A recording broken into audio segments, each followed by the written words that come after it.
Yeah, baby. Might help if we're actually on camera when we start the show, but Well, it's small hiccup there. It doesn't matter. it's been a long week, people. It's been a long week. It's been a long, good week, though, going to the beer conference earlier this week. So that was a nice way to kick it off and then ending the week on a beer festival. So no complaints, I guess. Just liver keep hanging on. Sounds like a good week right there. Yeah. Liver. Monday off would probably be much needed. Have to give like a pep talk to the liver after a point. Like so much for dry January. Yeah, it's like stay with me. We're almost there. Don't be a quitter. Yeah, it's like that scene from Remember the Titans with Coach Boone and Petey when he talking about he wants to be a football player. It's like he's like, you do, you don't. He's like, I don't know. I think, yeah, I didn't know. I don't know. You don't know. It's like the delivery gonna make it. I don't know. Maybe we'll see. So yeah, well, happy Thursday to everybody out there as we get ready to roll to the weekend. The last Thursday of January, the first month of 2025, and what a month it has been in all kinds of ways. But we have time to talk about that kind of stuff later.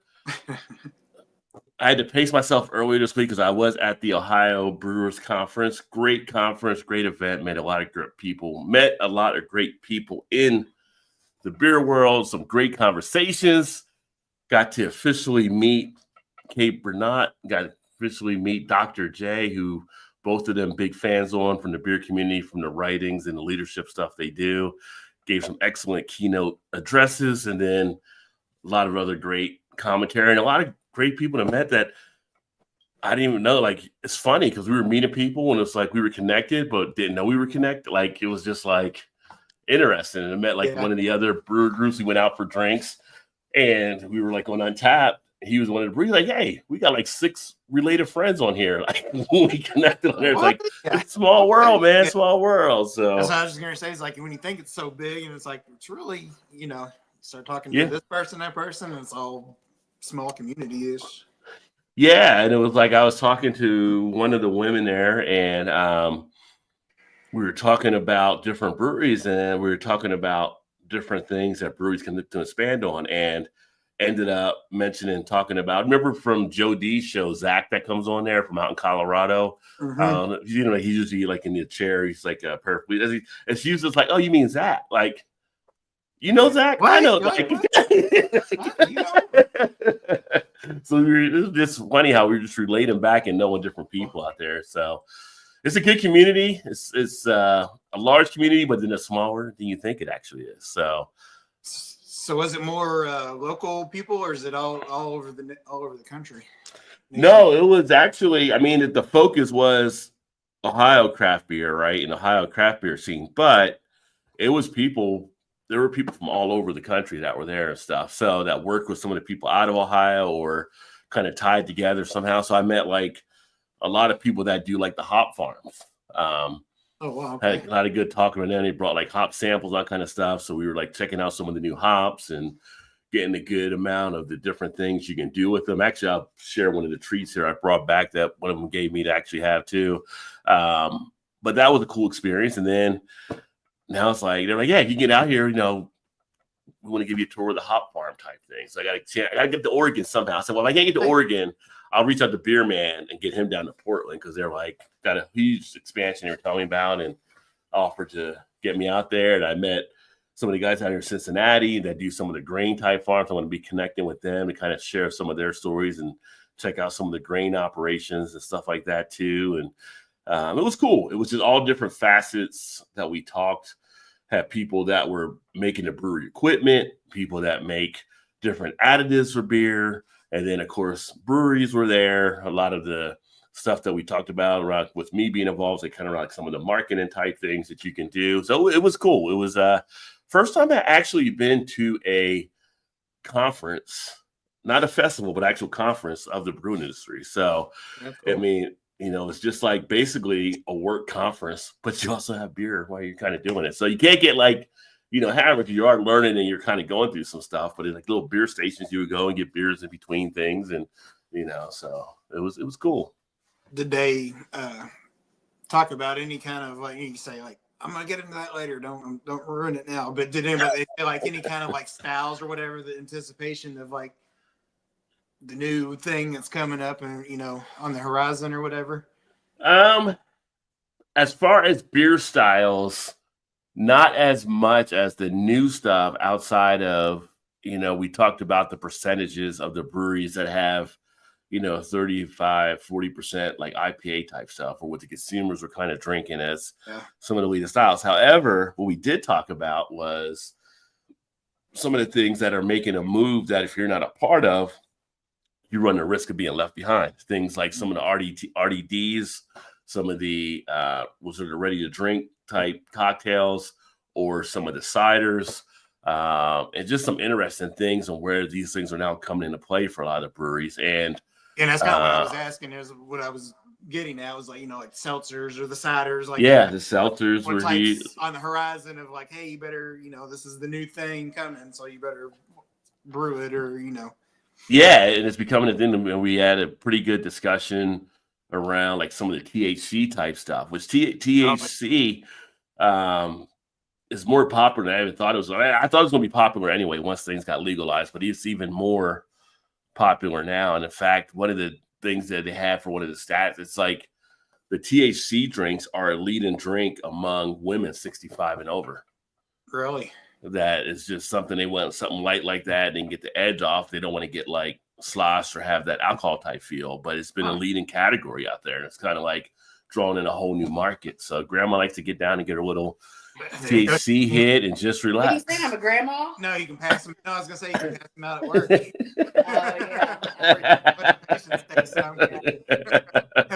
Have a little happy hour on the. But we talked about that and the relaxing edge that takes place there, but then also just that feel that people just want to have like that thing there. And then we'd also talked about the whole, if people are drinking less or not drinking, it's just like, no, there's still the same amount of drinkers out there, but there's more moderation and stuff. And like, there was a great example that Dr. J did when she was telling her talks, if she used to go to a brewery, like if she go once a week, she go a couple times a week or whatever, but she'd be good for like 6 pints. Like that's, she used an example. Like, so each week you can count on me for being 6 pints to drink at your brewery. But now maybe I'm moderating 2. That means you need 3 people. If people are averaging 2 to get your 6 back. So you got to have options there where people can kind of moderate and make up kind of that fold. So if people aren't fully maybe doing those drafts, but if you got something like a non-alcoholic or something like a seltzer, well, now you got something that might compete where you can still make some sales off of that and make up that gap. So maybe that person's drinking 2 drafts, but they're drinking 1 or 2 NAs. Well, so cost-wise, you're still charging what you're charging for them, but now you're really getting 4 drafts maybe from that person, even though 2 are NA, it gives them another option to be there. I was going to ask you if NA was a big topic of conversation at all. Yeah, it was a huge topic. I mean, it's something that can't be missed. It's kind of like the elephant in the room, right? You have to talk about it. You have to get people involved on it. So it's a option that if you're not partaking, and you have a chance, like I said, of getting passed over and falling behind. And then we talked about stuff. I was actually talking to one of the breweries and stuff. We were talking about the thing out in Chicago, like with Mal's Brewery and stuff. And we were kind of going, oh, no, I was talking to one of the beer attorneys. And we were talking about the whole situation that went on with Ravinia and all kind of stuff like that. And she was like, just, like me saying, it was how much BS it was type thing. And just had to deal with it. But she was talking about how like, some of these groups are like, they go after the things where they can try to win it. And it's so stupid. It was just like, yeah, like, you're going to take the name of the bakery if it's got the same name. You're going to take the name of the little dry cleaners because it has your same name. But no, if it's beer, like, hey, we'll challenge the brewery type thing. But hopefully I'll get her on at some point too, because we were talking if she does a lot of the brewery type law with her team and providing advice and stuff, just things to kind of be out there for pitfalls and stuff. So it was good. It was like, it went all over the board. Everything you could probably think about in some way about beer, we actually were covering there, which was pretty cool. Shout out to Vanessa in the house. Cheers, Vanessa. Vanessa. Keith in the house. What is going on, Keith? Cheers, guys. Currently having a sweet. Well, I haven't had the Sweetwater Easy IPA. Trying to scratch my hop itch with less calories. I can appreciate that. 4% ABV, pretty refreshing. Got Dave in the house. Cheers, Dave. And let me know if you're around or not. Dave, shoot me a thing on Instagram if you are, because I'm curious if you're going to CiderCon next week up there. Got Trez in the house. Cheers, Trez. Trez in early, too. What up, Trez? What up, dog? He said, what time you guys be at the Beer Fest? Well, we have to be there to volunteer, so we'll actually be there probably, I would say, between 10:30 to 10:45 or 11, because we have to get there by 11:30 to check in. And then from that point on, there until I think the session ends at 4:30. So I didn't know if it was noon to 4 or they have the noon to 5, or I think it's. I mean, it's on the website, but I think it's like 12 to 4:30 is what the session is. So yeah, and then we'll be there. We won't know which booth we're at until we're actually there, but definitely let you know. But good thing about being a volunteer, you get to get in early, you get registered in, and you got to wait for them to actually assign where you're at. So everybody kind of walks around. But you know what? You can walk around and the taps are tapped. You can start drinking. You can start drinking ahead of time. So we get the pregame. Trez, are you still going? I think he said he got tickets last week. Oh, you already got tickets? I think he said that. If not, let me know, Trez. But yeah, because his wife was going too, remember? Sometimes. Well, I remember you saying that. But yeah, that's right. I didn't know they already got tickets. Okay. Yeah. Trez got the baseball. He got the Rod J. BeerVentures baseball shirt too. I want to see you rocking that, homie. Yeah, they're gonna wear all the stuff. Yeah, definitely. But where Dave's up in Chicago, people were asking me if I was coming up for that, and I was like, nah, I just can't work it in to be everywhere. I gotta actually do it. I'm not able to do this full time yet. I wish I could, but I have a regular job. I have to show up to get the bills paid at times, right? So they were like, oh, you got to go to CiderCon. It's like, I can't do that. But next week they got CiderCon in Chicago, which I know is going to be a blast. And knowing that some of the people that were going up there that I was hanging out with earlier this week, I am going to try to go to, I was telling Todd earlier, try to get to the Brewers Association one in Indy, though, in May. So I got to submit stuff for that. It's so funny. I was just like, oh, I got to put some stuff together this weekend. And I'm like, wait a minute, I can't do it this weekend. I get the Beer Fest. They got the UC game. I would not want to sit here typing on the computer this weekend. So it'll be Monday. Since I'm off Monday, I can put stuff together, man. And then Trez said, yes, I'll be there. There you go. Yeah, so it's a blast. I mean, a lot of it is funny how we talk about people that I know that are going. They're like, oh yeah, we'll go to the day one because we don't want to be there for the shit show one. The shit show one is definitely nighttime. the night one is when it gets really crazy. So I've been to those a couple of times. I mean, Shani could be with her own peeps then. Yeah.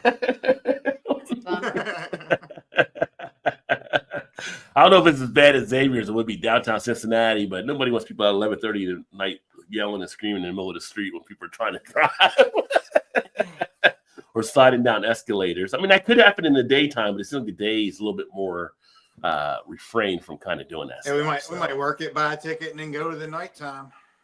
Yeah, well, they do need nighttime volunteers. They send a thing out on email to everybody. Oh, yeah. So yeah, but you think you can do that? Did you give you a double? I don't know. Do you? You get the I don't know. I'm already going to moderate the first one. I don't think I can do a double, though. I think if I do a double, I might be pushing it. I mean, it's possible. You never know. It is possible. I know some people that do doubles, but they don't drink as much usually. So well, yeah. I mean, you definitely have to moderate that for sure. Yeah. I mean, think of it this way: if you try to go double and you don't make it through the second, and they're like, "Go home," you still win. You're right. Yeah. So you don't really have anything to lose. So it is an opportunity for you. I can moderate the first one, and then the second one just go like, "All right, kick me out. You kick me out. That's fair game. It's on."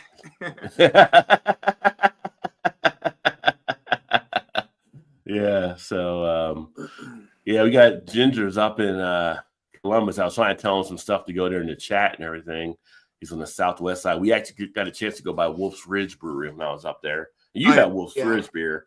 Yeah. So they had some pretty tasty ones on tap there. And And I went to Jackie O's for a second, but it was on Tuesday, and I was going to get something to eat, but their kitchen was closed.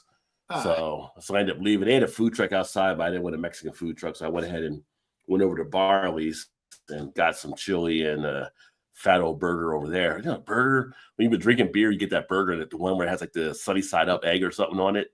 I don't know what it is, but it hits. Yeah. It hits. So I had that over there, and then the next day we just got up and did it all again.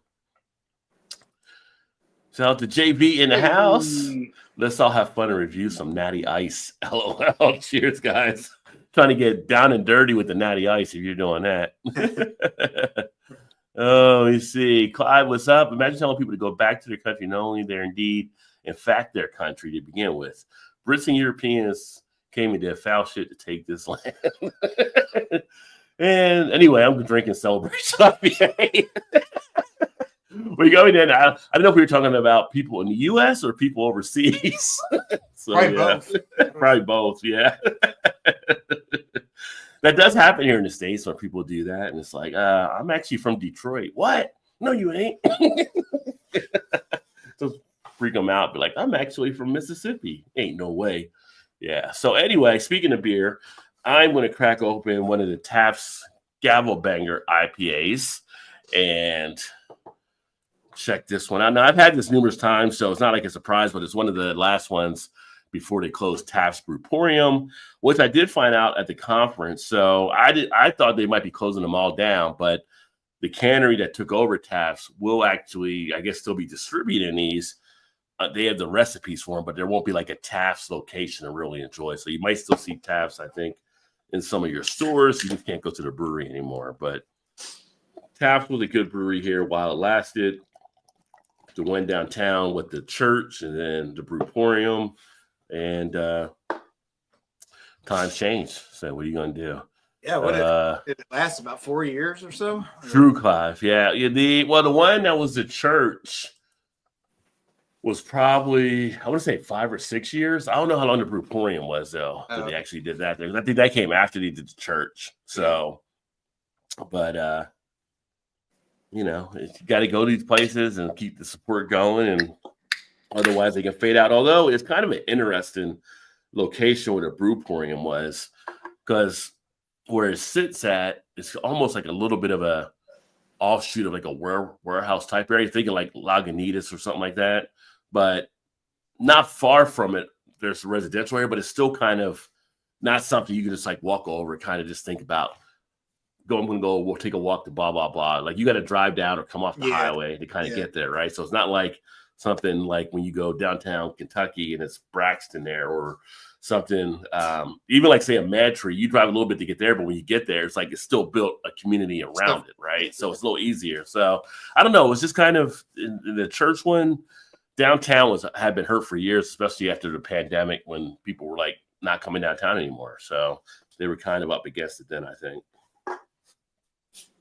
But they did some good stuff. And, I got to meet, too, that we talked for a good amount of time, and we'll definitely connect some more. So Dell, who actually used to be 50 West, he actually was the one. Remember we talk about, like, there's a guy in Cincinnati who would do nothing but beer for Lent.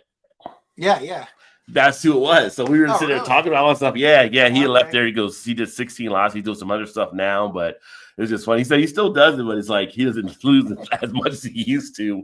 And so it's kind of like, it was pretty cool. So I'm like, I always get like that. I was always getting that question for a few years. Hey, do you guys know that guy in Cincinnati that's like doing anything? I'm like, no. And so it was good to meet him there as well, and caught up with some other old friends that I knew. So it was actually pretty sweet overall. So it was good. And again, the highlight, if you saw my Instagram stuff, hanging out with Kate was awesome, and Dr. J too, and just soaking in the knowledge they actually had to provide there was awesome. Let's see here. Give me 1 second.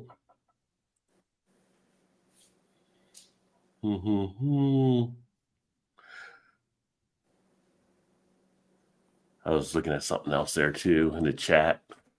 Anyway, but Gavel banger out. There was a lot of IPA. We had a good discussion around the whole IPA type thing. The whole is it do people choose IPA because IPAs are put in front of them, or do people choose IPA because that's all they know type thing? And we were talking about different styles and that kind of stuff. So it was kind of some interesting discussion that we were having, kind of sidebars kind of on that as well. So what was the take on that from people? I mean, I don't think anybody really knows. It's just like it's kind of the chicken and egg. I was gonna say kind of like it kind of goes hand in hand a little bit. Yeah, but it's kind of like, as I was telling people, you have the IPA, but then when you put other beers in front of people, in my experience, and I give somebody something different, and they check it out. Oh, okay, well, this is different. I didn't realize this was a beer type. Like you can expand out, so it's kind of like the education type thing. And then it's, we had a good discussion around: do people want to be educated, or does the average consumer want to be educated about beer, or are they just like, I just want a beer, So they don't know what to look for, but they may not want to know what to look for, compared to us that might be more of the nerd type, right? That would be able to point things out that you need to look for on beer. It kind of depends on the person too, though. Like, are they just a macro type drinker and don't know enough about craft beers to go into that realm? Maybe that'd be a person that would, be willing to listen to some of that, or maybe just so they're like, I don't care, I'll just take a beer, whatever it is, I don't care.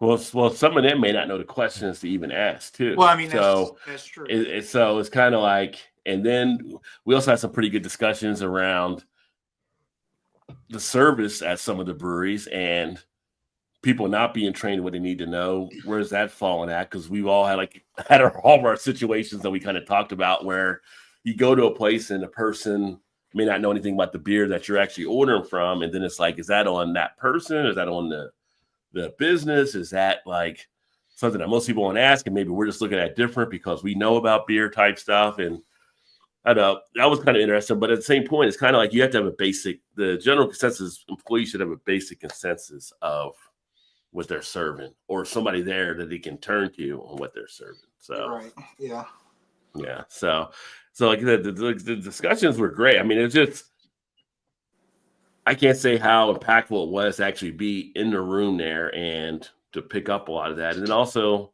to get to a point now where it's kind of like being recognized as part of that community as well. And just like the things being invited to and things talked about, and people that I came back and I want to look maybe working together on some stuff too. So it was good. I'm really glad I got the opportunity to do it. What's up, Dave, my man, in the house? Gentlemen, what's going on tonight?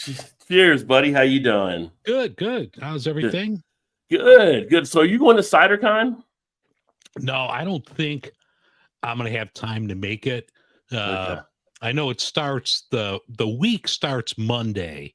And they have an event not that far from me, and it goes up till, I think, next Saturday. They have like the big CiderCon at Navy Pier. And I don't think there's just everything's happening all at once. So I don't. My mother slipped and fell the other day, and she broke her forearm and her wrist. So I've been running back and forth to help her. So, right now I'm scheduled to work that day too. So I don't think I'm going to be able to make it. Okay. Well, sorry to hear about your mom falling. Yeah. Hopefully she heals, pretty quick and everything. Yeah, she's doing better. I think it's just more embarrassed than anything, Yeah. But, she's doing all right. Just, running to the store, getting stuff for her, helping her out. Yeah.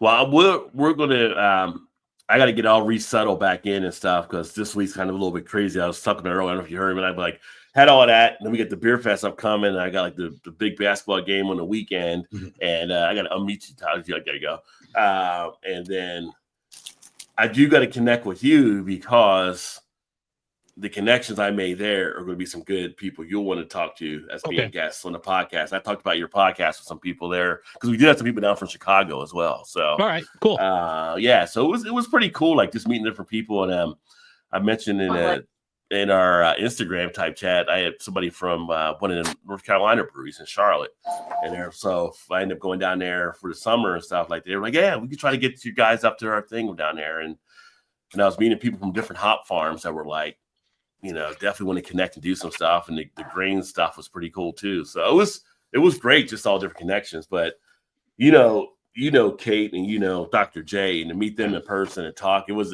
just like it was a blast. It was just Yeah. like, that was like trying to geek out too much, right? But yeah, that's some craft beer royalty right there. right. And Yeah. and just like, seeing Kate and everything, gave me a big old hug, and we were just like, I follow her, she follows me, we're connecting, and then it's like Dr. J, and it was just like, I was kind of like, I don't have to worry about when I'm with the beer tubers, they start calling me the L word, right? Like I'm nowhere near the L word when they're around, so I kind of felt good. I felt good being the small fish in the pond. Maybe the L word in another sense. Yeah.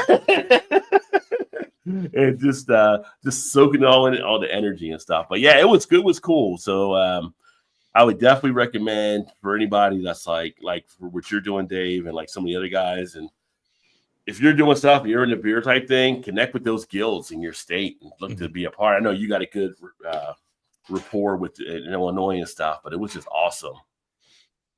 So, but yeah, it was. I got to still put some stuff together from that I haven't shared out yet, but.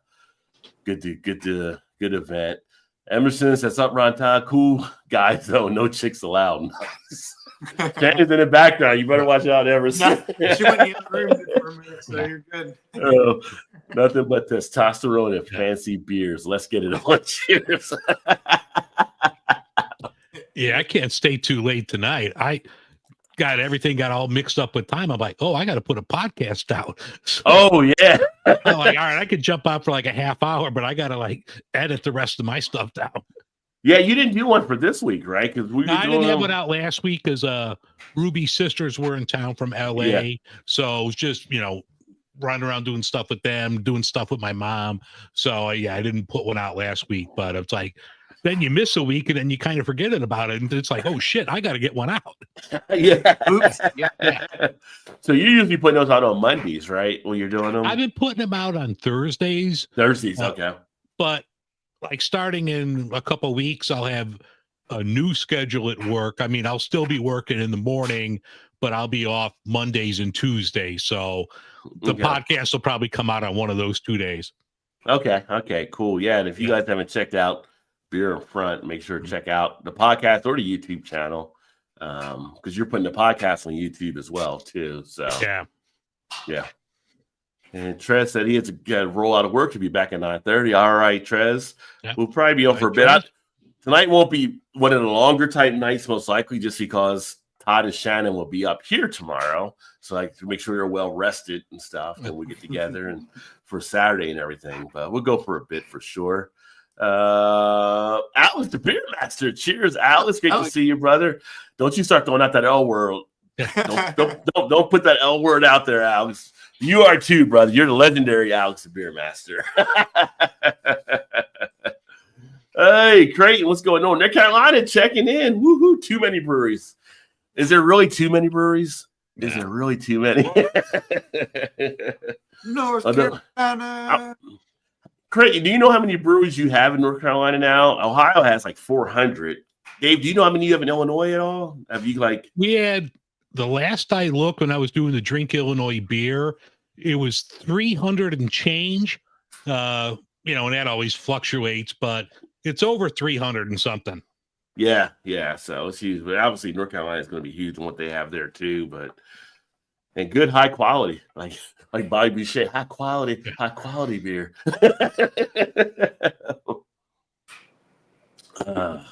And then I didn't get to ask you, Todd, what did you crack open there? The Heretic Shallow Grave. Oh, little heritage. All right. It's got on the can. It was a 2016 Great American Beer Fest silver medalist for Robust Porter and World Beer Cup 2014 bronze medal for Robust Porter. So it's the first time I've ever had this one. And I just noticed you had it on. You checked it on Untapped a few years ago. Oh, did I? I mean, it's a blur to me at some point. Yeah, and he gave like a 4.25. Yeah. Oh, I liked it. it. Yeah, it's pretty good. Nice. 4.25, Dumb and Dumber. I liked it a lot. Oh yeah, a lot. What's going on? So you drink anything tonight, Dave? Yeah, I'm having one from Maplewood. This is called Sidewalk Surfer Double IPA. They use what I have on here: Strata, Mosaic, and Chinook hops. Really good. I'm digging this one. Nice. And I know some people are like looking to the end of dry January or whatever, but I mean, I drink NA anyway now as part of some of the stuff I'm doing. But for those of you that are into the NA, Monday night, if you hadn't seen it, I'll actually have Rationale on the live stream, 8 o'clock, and we'll be talking about their NA beers out of California.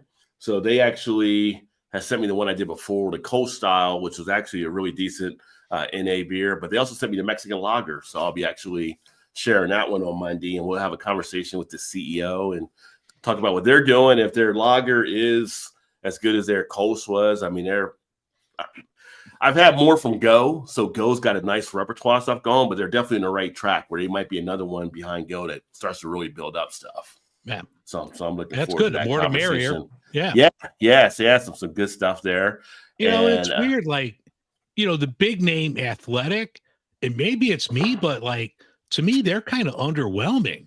Like, and I know they're like the top NA dog, but the stuff I've had from them has been, I like the stuff from the local places better. Yeah, no, I mean, and that's one of the things. I had a conversation with someone at the conference as well, talking about NA, and I was talking about Go, and I said, just full disclosure, I am an ambassador with them when I do stuff, but for the NA beers, to me, I like them more than Athletic. I told them, I said, Athletic's got the thing on, and we got the whole JJ Watt thing. They got a lot of sports fan stuff in them, but when you go across the suite they actually have, they've got a nice selection of NA beers. And that, I think you're the same with me. That sour is probably the top one. Yeah. But they got like the double IPA, the regular IPA, the different things that Joe and them are doing, makes it a really strong contender out there. I mean, to sit back and have a few of those if you don't want to really drink some beer, it's a nice play. Yeah, and they even did that collaboration a couple of weeks ago with Hop Butcher. That was fantastic. They really, just imagine a good like NA IPA, and they Hop Butchered that baby. That was nice. Yeah, that had I don't doubt that being a nice one there too. So, almost like anything you touch with Hop Butcher turns into gold too. So yeah. I can honestly say at this point in time, I haven't had an NA like craft beer. So are they like, if you had an actual Hop Butcher beer and an NA Hop Butcher beer, would you know the difference between the two as far as? Oh yeah. You're gonna know the difference. You know how much different they were.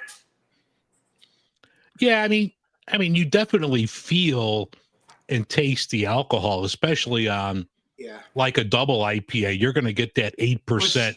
9% burn, but for something like the Kolsch, some of like the lagers and the sours, like you could take a first sip and you'd be like, "Oh, this is good. I'll drink this." Yeah. Okay. Yeah. I mean, I like Go, and I'm like, Rod, I'm an ambassador. They have a double IPA, but this is a double IPA. That's not right.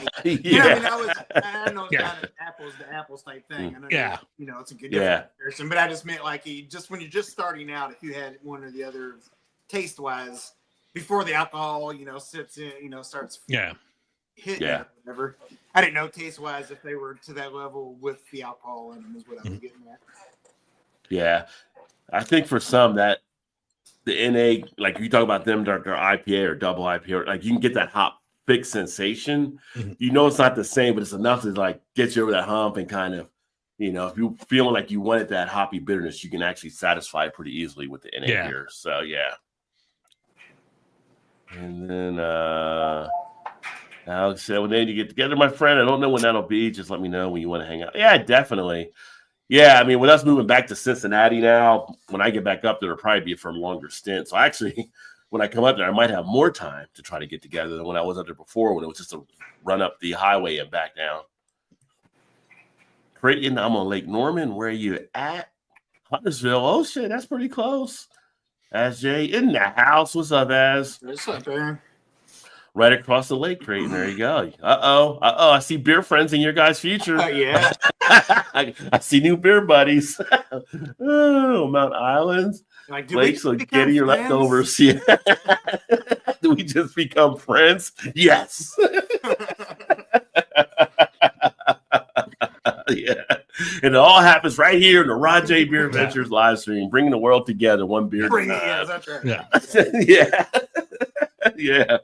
So some of the cool stuff there. So when I was at the conference, we had the different thing. I mentioned there were like the hop growers that were there, and they would actually have different hops and stuff. You got a chance to like smell them and do all kinds of stuff with them. Then we had like people that were there doing some of the fruit type things that they add to beer. One of the cool little things they actually had, and they had given me a few of these, like these Sky Farm things. I just got some of that myself. Did you? Okay. So we were there and had like a few of these, and these are from Abraxas, right? So what these actually do, let me open one of these up. They're in here actually pretty snug. I don't know if you try to open up yours, Dave, but they pack them in here kind of tight. Yeah, I got one. It's like a variety of all their products, and you open it up. I'm like, man, this smells like weed. Yeah. Well, that's the thing. So this one, the Sky Not Farm. that I would know what that smells like, but No, not at all. Not at all. Not at all. You go, excuse me, sir, what do you got in the car? Nothing. It's nothing. Like, okay. So yeah, so if you look on the backside, it'll tell you different things. So this is where's one here? So this one is like brewing cannabis, right? So that one's got like the cannabis type thing like Dave's. This one is like unlimited by nature. There's different ones that are like some are fruit, some are like the cannabis terpenes, some are like just the hop type thing. So this one just says get what you paid for. But I think I can open this one up here. But I gotta really push to get through. I don't want to rip it because I would like to keep the box. But thing is just in there snug. Snug like a glove. There you go. So it's done by Abstract. They're like a chemical. I gotta love the chemistry stuff you see in beer too. It's just like blows your mind sometimes that they came up with this stuff. I think it opens up. It's like a side open. Yeah, that's what I was looking for. Here you Yeah. go. So here's Sky Farm. Take a whiff. What's that smell like? It's a collection of the most aromatic fruit flavored tops. Now these ones are the fruit ones, right? So water base, like you put in here, hits you in the face, flavor comes first. And you can actually, if you're brewing, I guess you get bigger sizes, you can put them into your bright tank to add flavor rather than like dry hop and all that kind of stuff. These actually add a different feel. But it's like these little liquids. I got right there. It's a little liquid like that. And you can actually take these and also add these to like hot water. Drop this to hot water or actually a beer. So I was and gonna you say, can add the flavor. That's what I was gonna say. You add it. Do you add it to something? Yeah, you could put a drop in it and add it to add flavor to it. Like so, this one is like pineapple right here. Let me open this one up. I don't know if I did the pineapple. I may have done the pineapple. I know the mango one is fire. I've done that one. Like take a mango like that and put it into something, and it's like a little bit of a like just a nice little liquid in here. I can't really do it because it'll spill out. But just blast pineapple right out of the jar, like just right pineapple feel. So say you have something like an ale. You can even do this with like your basic macro type things. You want to add a little flavor to it. You could just put it and add a couple drops in or whatever. And now you went from like a pineapple, you went from, I don't know, a regular Keystone Light to a pineapple Keystone Light. I don't know how you want to say it, right? So it's probably how they came up with Natter Day, probably doing this shit. Yeah. But I know you just easily don't waste it on a Keystone. Don't waste it on that. But say you're having like a Bell's Two Hearted, you're having a Two Hearted ale, and you're like, I wonder if this would be like a little bit of fruitiness to it. You could actually drop something like this in there and let it absorb in and be able to get a new flavor out of it. So make your own variant out of it. That's kind of cool. Yeah. So it's kind of cool what they're doing, but this is the kind of stuff that we were kind of doing when we were there.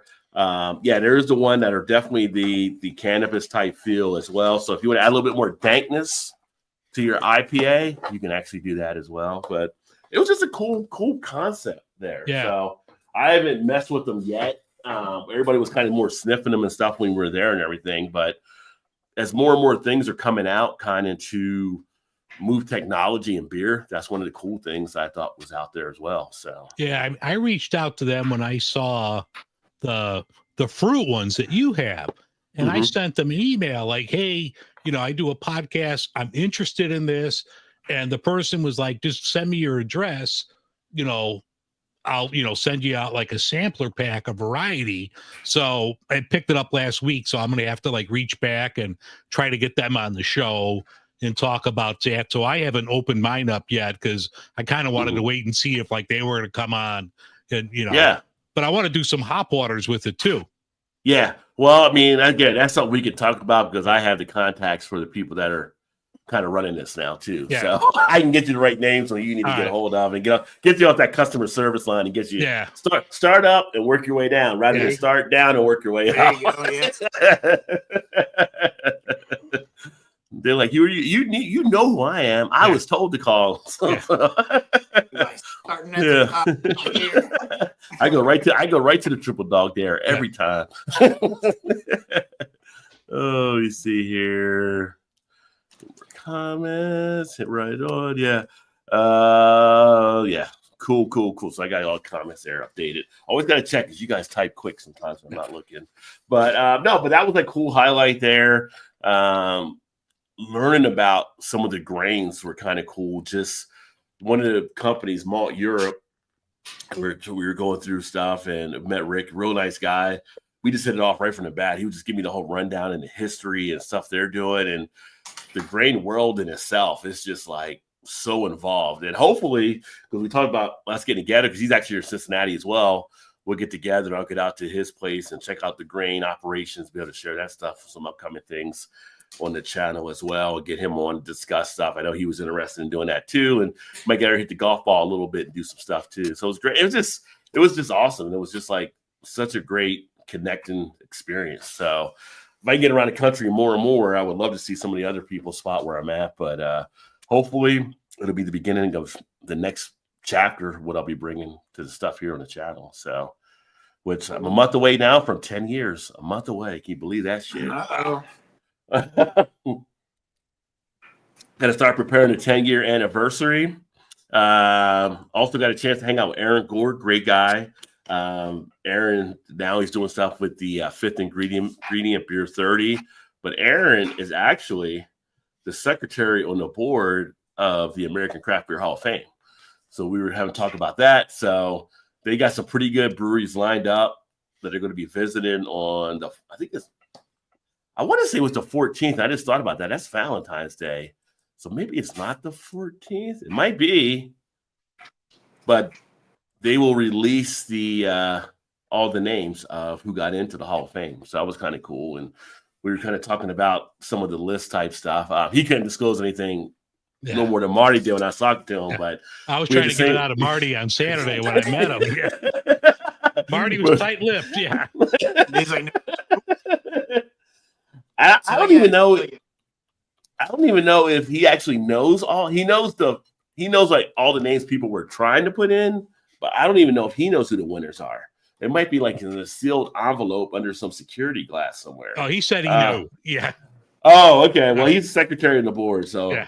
Oh, you talking about Marty, or you talking about Aaron? Well, Marty knows. Yeah, Marty knows. I don't know if Aaron knew though. Yeah. So he may not have gotten that information given to him as we go. But it's gonna be kind of cool to see who actually does make the cut there. But again, that'll be coming up in a couple of weeks, so I'm kind of stoked for that. And like I told Aaron, I was like, well, once we announce who got in, then I can actually come back and say who I had on my list there and kind of talk about that and everything. Why I may have chose so and so or got in.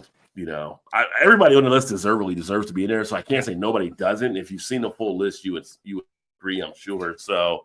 But I'm psyched as we get closer to see who made the cut. You know, it's kind of cool in that regard. And then I'm thinking at some point, I have not heard anything yet, Dave. I don't know if you have, but I would think we would get notified for the Craft Beer Marketing Awards if we're going to be doing them. Yeah, that usually comes out. I think like February or March is when like we get the stuff to. Judge. I mean, normally like their PR person like sends emails throughout the year and I haven't heard anything. So, I mean, I hope it's still going on. Yeah. So we had a little bit of conversation about that as well this week with a couple of the guys. And I think it is still going on because that's going to be part of the event in Indy as well. When they do the Brewer Association, they have that there with the award ceremony and stuff. So So hopefully, we're probably just early right now still, but Yeah. hopefully the next couple of weeks we'll get notified. Well, that's always kind of a fun thing to do too. Oh yeah, and especially like, because I think I had like a year up on you doing that. So as you do it, like you graduate to higher levels. So like last year I graduated to like can design, and I'm like, oh, this was phenomenal. Yeah. Yeah, it'll be interesting because I mean, last year they gave me 2 categories. Yeah.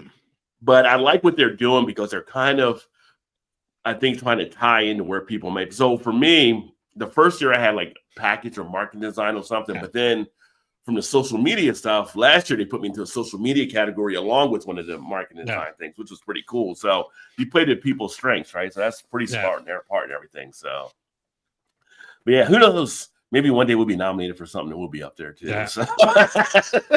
Well, it's weird. Like you mentioned, your 10-year, I'm halfway to Rod J status because I had 5 years next month. So I'm doing like a Photoshop, like can design for the 5th anniversary show. Oh, so, that's and awesome. it's like doing that. It's just like, man, this shit's hard. Yeah.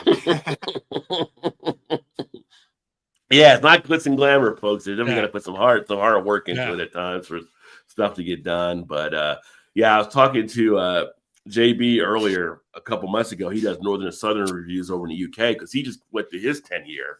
So once I get mine, we might do like a combo type thing or something, just like talking about some of the 10 years and the stuff that we did moving forward and everything, which would be a cool show. Like what he saw from the UK in the 10 years he's done and what I've seen in the States in the 10 years I've done. And then, but if you haven't watched Northern and Southern Beer Reviews, great channel. He's got some pretty good stuff. He kind of switched it up a little bit. He does the beer reviews, but he also comes up with questions to ask, runs polls, and kind of gives responses back on stuff, which is pretty cool. But it's always about being something a little bit different when you can. Yeah. But yeah. But what do you got upcoming on your stuff, Dave? Like, what have you been up to lately on? I mean, obviously you did the last couple of weeks, but other stuff you're finding out. This week, the show I'm going to put out late tonight, as soon as I hang up with you guys, it's just going to be a solo show, just kind of recapping what's going on in the world. I'm going to talk to my buddy. We talked off air a couple weeks ago. A friend of mine from Cincinnati. We're going to talk about the beer tunnels. So I'm going to talk to him on Saturday night. I'll have that out next week. And then I want to recap because too bad Mal's not here. The Steep Ravine and Moore's grand opening is next Wednesday, I believe. I know it's like next Tuesday or Wednesday. I forget the date, but I'm going to try to get to that because I'm off that day. So I want to head to that and, check out that new joint facility between the two breweries. So that should be really cool. Yeah. And then a lot of irons that are in the fire. It's just waiting to see what comes out. Okay. And a new location is Diversify House. It's called the Diversity House. That's where Ravinia, Steep Ravine, that's where they had their second location. Really cool spot. That's where I had those ramen burritos that we talked about. Yeah, that was Chu's idea. Yeah, he passed along. Yeah. So that should be really good because both breweries are really great. So I'm excited to see what they do with that. I mean, the location is great. I mean, it's the city. Parking's never great in the city. That would probably be the only drawback, but I'm excited to see what they do with that. So I'm looking forward to hitting that up, next week and, maybe just taking the camera out, shooting a little video and doing stuff there. Yeah. Cool. Well, knock on wood. Hopefully things go well there because a little tidbit I found out, again, small world, smaller than you think when it comes to beer world. I guess that location, someone told me that they're hoping they do well, but that location has been like horrible for some past, I guess, breweries or something. Like it's like some haunted like jinx or something on it. So hopefully they break that. But they were saying so many other people tried that location that have just not been able to pull it off. Well, there's a spot closer to me. I mean, they're not that far. And when I had the guy on from Ravinia a year ago, there's a spot by me that was one brewery that was really good. They put a thing out. Oh, we're having a Cinco de Mayo party. I went there the next day, closed. I'm like, closed. Another brewery opened up.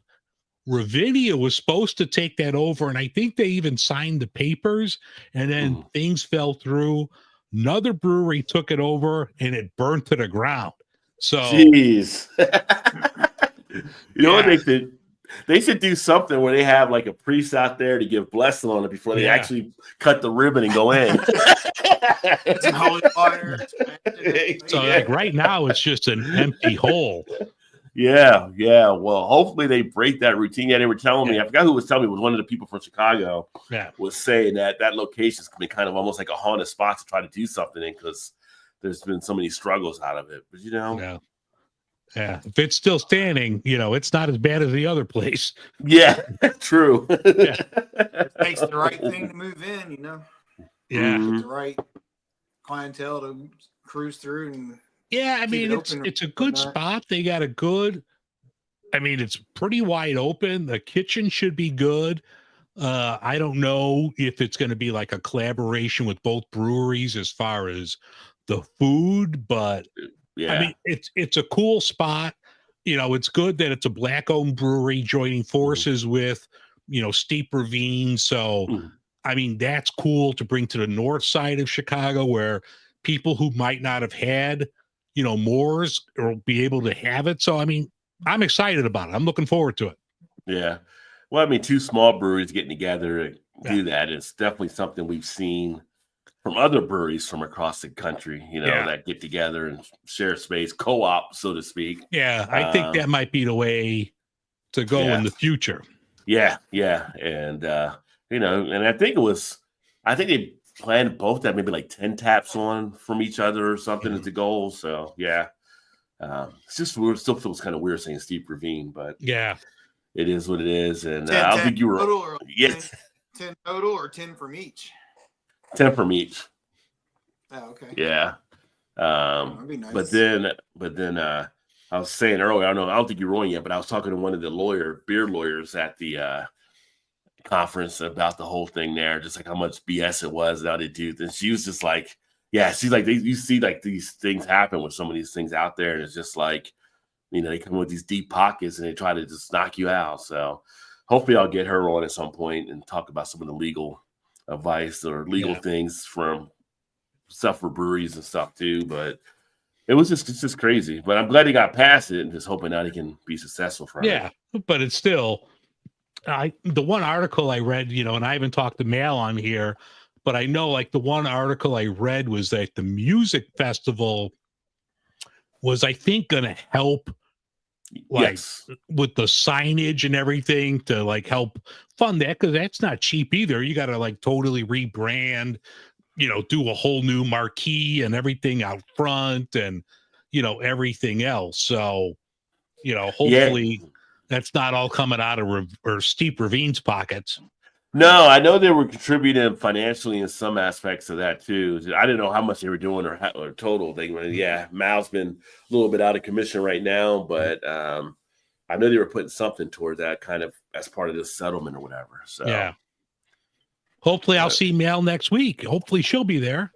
Yeah, hopefully and everything. I mean, I know she's been just going through some stuff right now and everything. And we finally talked to her like last week, or we had one of the guys reach out and she let us know everything was just going on. She's had to deal with some personal stuff right now, but she seems to be in spirits and told her they must reach out to her, need to and stuff. So kind of giving her space right now and stuff. Yeah. So because if I tell her like though, she always like wants to jump on, like you're not.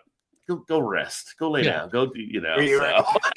I don't even want her to feel any pressure like she needs to be on, right? Yeah. So she knows she's right. She knows when she can come back when she's good to go. So no worries there. But so that's something happening there in Chicago. Chicago have that happening. CiderCon, some other stuff probably going. I mean, as we start to get we still got like another month to forget some warmer type months, but definitely have some stuff happening. I think I saw a thing with Dark Lord Day tickets are about to go on sale too here shortly. So that's usually a pretty big thing.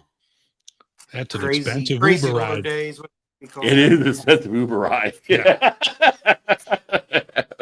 How far is that, Dave? It's a ways. I wouldn't even attempt to pull up an Uber ride to Well, no, I know Munster. that, but I mean, like, how far is it actually? Like 2 hours or? I mean, it hour and a depends on half, or- traffic. I mean, well, Yeah. that's usually on a Saturday, so it's not bad, but it's got to be a minimum of an hour. I mean, Yeah. with no traffic from where I'm at. But see, that's what you need to do. You get like 10, 15 people together and you get a party bus. Yeah.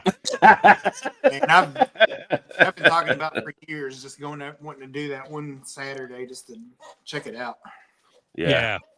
I mean, I've been to like the brewery numerous times, and yeah, it's one of those things like you're not going to go and pound it because you still got to drive back.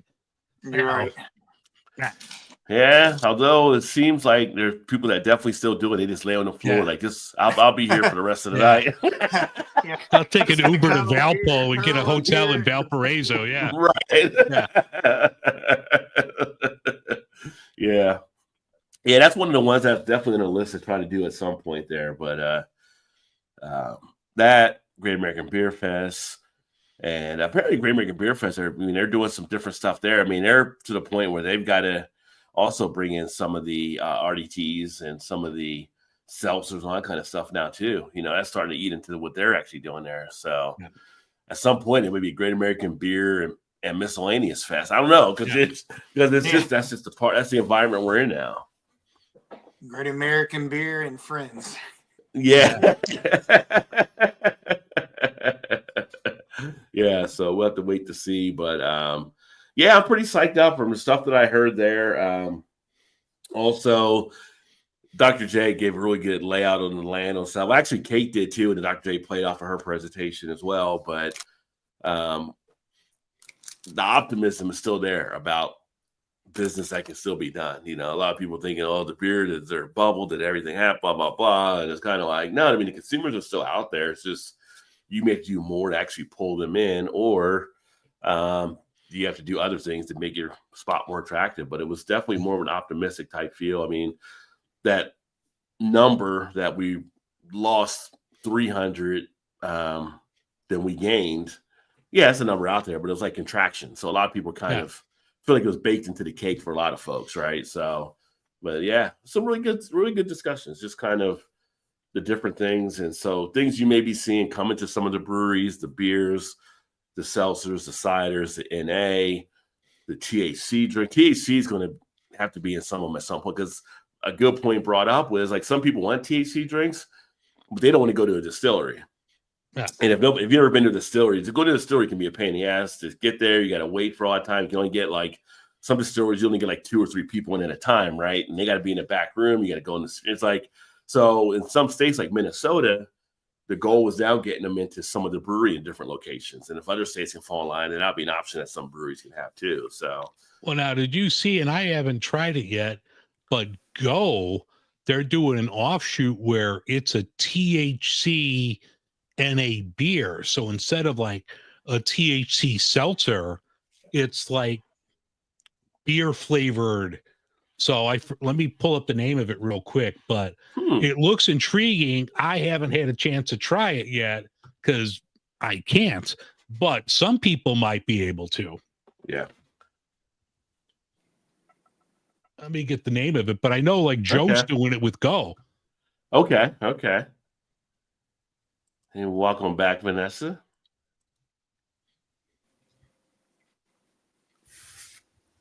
Yeah, I know Cycler Frog is one that's doing THC right now and kind of making a name out there.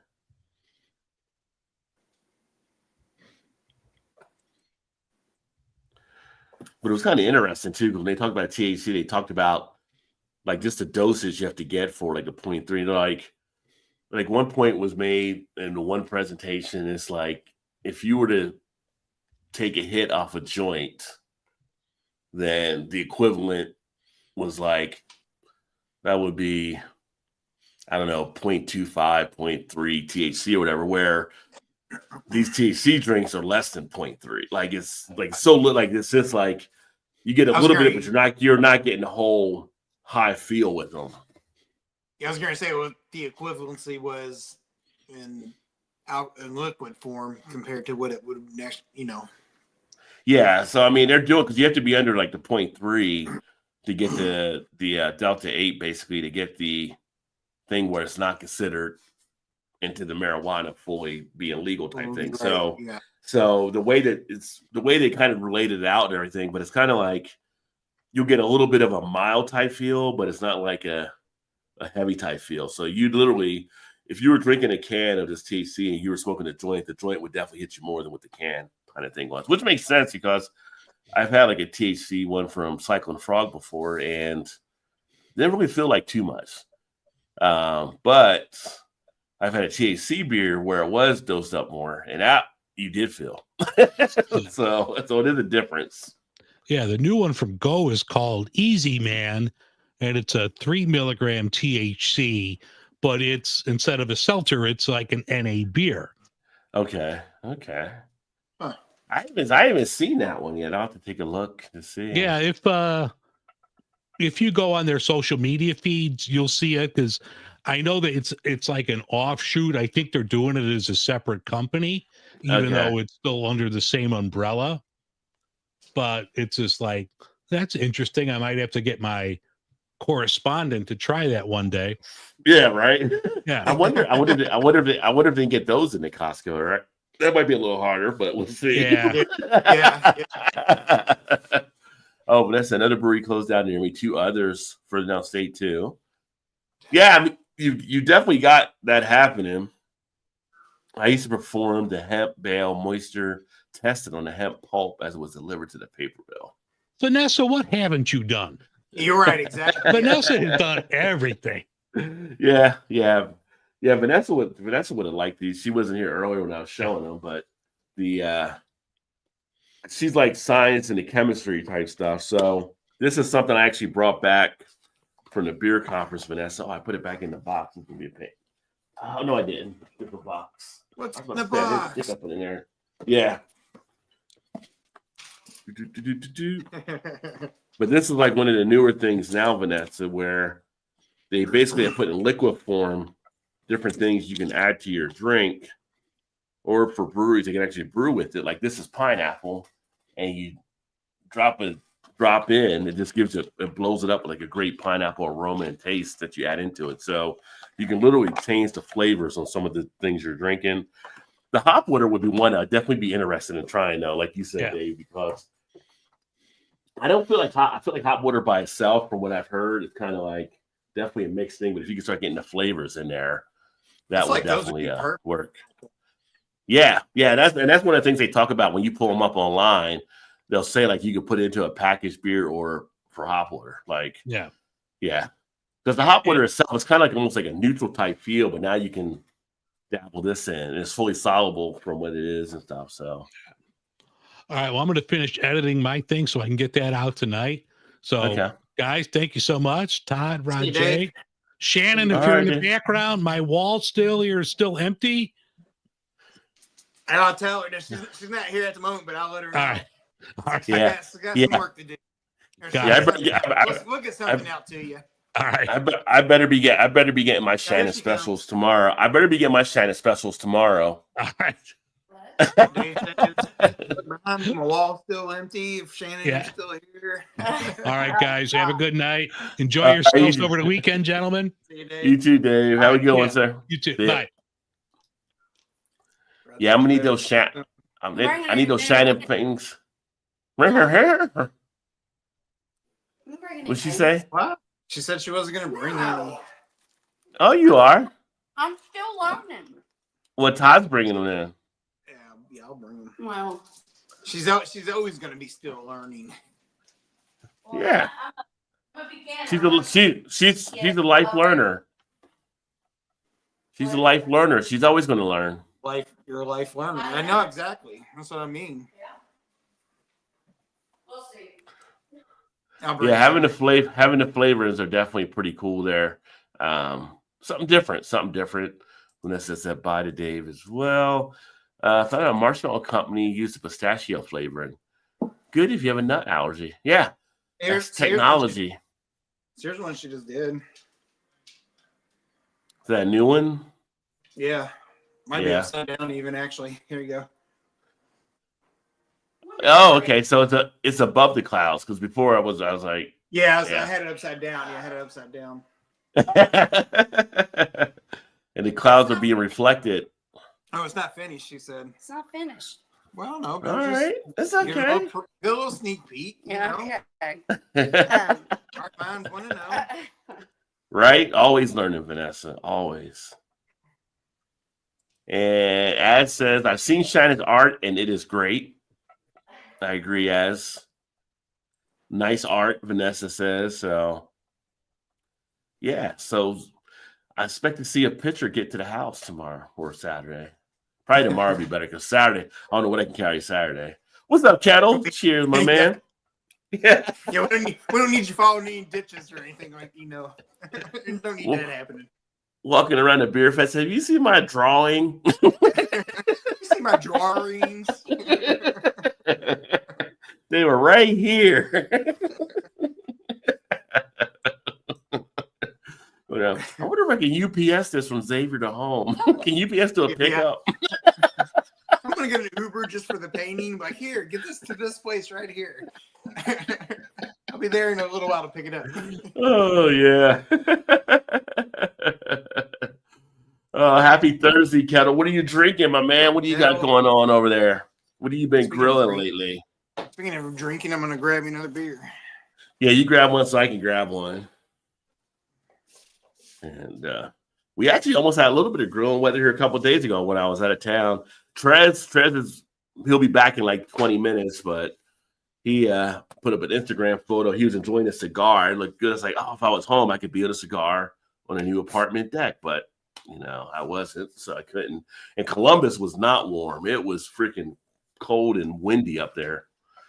Yeah, Shannon just showed me the forecast for this weekend. It was like, I thought it was going to be a little warmer than what it looked like it was going to be. Yeah, it's supposed to be dipping down again, right? 50s or something, or 40s? Well, I think it was mid-50s tomorrow and then like high 40s on Saturday or mid-40s on Saturday. So, yeah. Yeah, well. It's like our weatherman. I think our weatherman takes pleasure in that because he's just like, oh, if you have to get to enjoy the sunshine, because if you didn't, you won't get it for none of you. Like, you're like, every time you say something, it's kind of snippy. Like, he's like, we're all working during the week and on the weekend. No, you can't enjoy it now. Like, he's like, asshole. Sorry, I tried to tell you, not my fault. Like, I don't need that attitude at you, mister. You're not even right half the time. Right, yeah. I mean, is there another job where you can be pretty much 90% wrong and you're considered one of the best still? Right, exactly, yeah. Yeah, our one station, our NBC News station for weather is considered the most accurate, but I'm like, so what? You're like 30% versus 20 with the other stations? Like, right, yeah. Yeah. Oh. So I grabbed a New Belgium triple. Oh, that's an old school one. Was that in the cellar? Or did you just buy it? No, somebody gave it to me. Somebody gave it to me the other day. I didn't know. I didn't know they were still making. I know they're still making that design on stuff lately. I haven't seen it in a while, so. I'm not really sure. I'm see if I can see a date on it. It's a good question. I mean, the triple hold is just. Actually, I may have gotten it from Aaron as that comments on here. He may gave it to me. Actually, I'm not really sure. That's a good triple for New Belgium. Yeah. Yeah, it's pretty good. I haven't had it for a long time, actually. But Vanessa's picking her brother up like 1.5 hours out. Still tastes good. Yeah. In the teens overnight. Ooh. Yeah. I was like, is she watching music or listening to music? Oh, yeah. Can you hear it? Yeah. And then I'll have her shut the door. I'll be right back. Okay. Kettle just poured a juicy Rush IPA from Revolution, 10%, and in front of the grill for some thick chops. Oh, very nice. Revolution has some really good stuff for sure. Trying to rain, freezing rain, snow tomorrow. Not much, oof. Yeah, that's no fun. Never like it when it's icy. Nice Kettle, Vanessa said. And smoking a turkey Tuesday. Interesting. You don't see a lot of people smoking a turkey when it's not around Thanksgiving, but I guess somebody has to cook turkey during the year. Smoked turkey is the best. Hickory this time around, I ran out of applewood. Oof.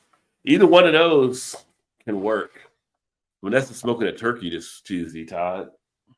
Or next Tuesday. Of course. Of course. Cook turkeys every month. Yeah. Nice. You know, I guess you don't like. I mean, Thanksgiving obviously. I say all the grocery stores always have turkeys there, but I'm sure you can get turkeys. You know, I guess all year, but it's like it's good, Vanessa, because why don't I do those more? Like smoking one because they're great. Like why don't I do this that one time a year? Yeah, it's just like I don't know. Or even you just buy like a turkey breast, you know, just to smoke just the breast part of it, because you can buy them separate like that too. Yeah.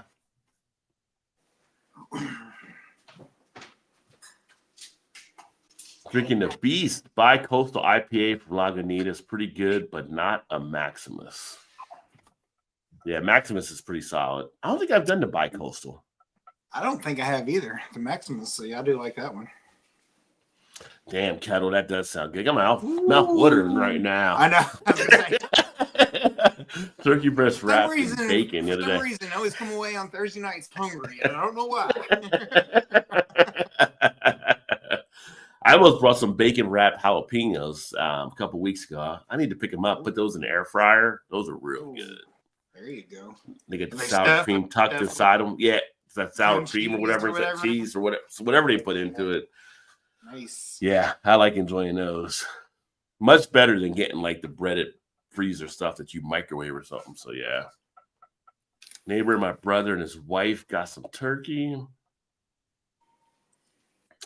And love the wings, thighs, and legs, some smoked turkey. Yeah, I'm saying I'm more dark meat on. And you know, Vanessa's going out and shooting them in her backyard every once a month. She's not getting that stuff at the store. She's killing it and cooking it. She might be. I wouldn't doubt it if she was. Are you, Vanessa? Let us know. I don't know. Woo! I think everybody else can hear Todd on the right. Can y'all not hear Todd? Let me know if y'all can't hear Todd, but I can hear. Fine. She responded to you, so. People do say that, though. Unless something's going on with the StreamYard, but all the audio should be good to go. Let me see here.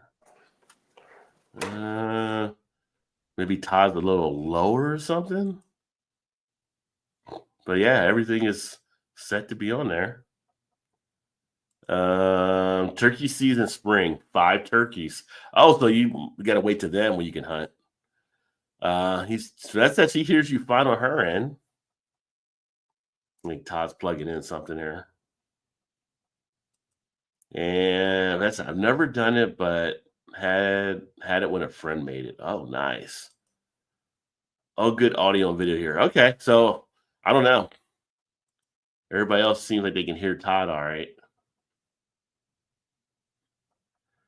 But I don't know what Todd would go get something maybe to see if it might help.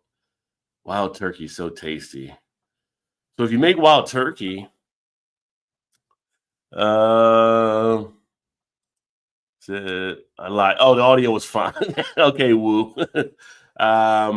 Wild turkey is so tasty. What do you make with the wild turkey? Like, do you get like wild rice that you put with the turkey? Or do you put something else with it? Like, what's your sides for the turkey? Are you there, Todd? Todd. Oh, you're muted, Todd. You're muted. Yeah, I'm there you go. Yeah. So Woo said he could actually hear the audio fine the whole time. So just Woo's messing with you. I was going to get my microphone. I wasn't sure. Oh, yeah. I was like, where's he going? I don't know where he's going right now. It's like Meatloaf. I don't know what's going on behind that wall. I don't know what's happening back there right now. I was going to grab my microphone because I thought, that's not the first time people have said that, so I wasn't sure. Yeah. I didn't even know you had a microphone there. Yeah. Oh, you do have the microphone from the channel and stuff. Yeah. So what's going on with the channel anyway? I'm going to do my own thing because she's bailed. Yeah. We'll try to do some live video. I was actually thinking about shooting a video tomorrow. You should Have a little beer tomorrow because we got to leave tomorrow, or come up there tomorrow. But yeah, I got to do a video in the afternoon, and we won't leave till 7 or so anyway. So yeah. I think that'd be a good idea. And then put it out. I don't know, maybe tomorrow. I don't know. I got to figure out a date if I want to do it like on a Wednesday or do it like Thursday or just random. I don't really want to do random, I don't think, but yeah. Yeah, Vanessa says that stuff is just like the farm raised rice will pair well, make the rice and the juices after smoking, but save some juice for the gravy. Stuffed ducks with the rice-based stuffing, very tasty. I haven't had duck in years. The only time I had duck was like at a Chinese restaurant, though.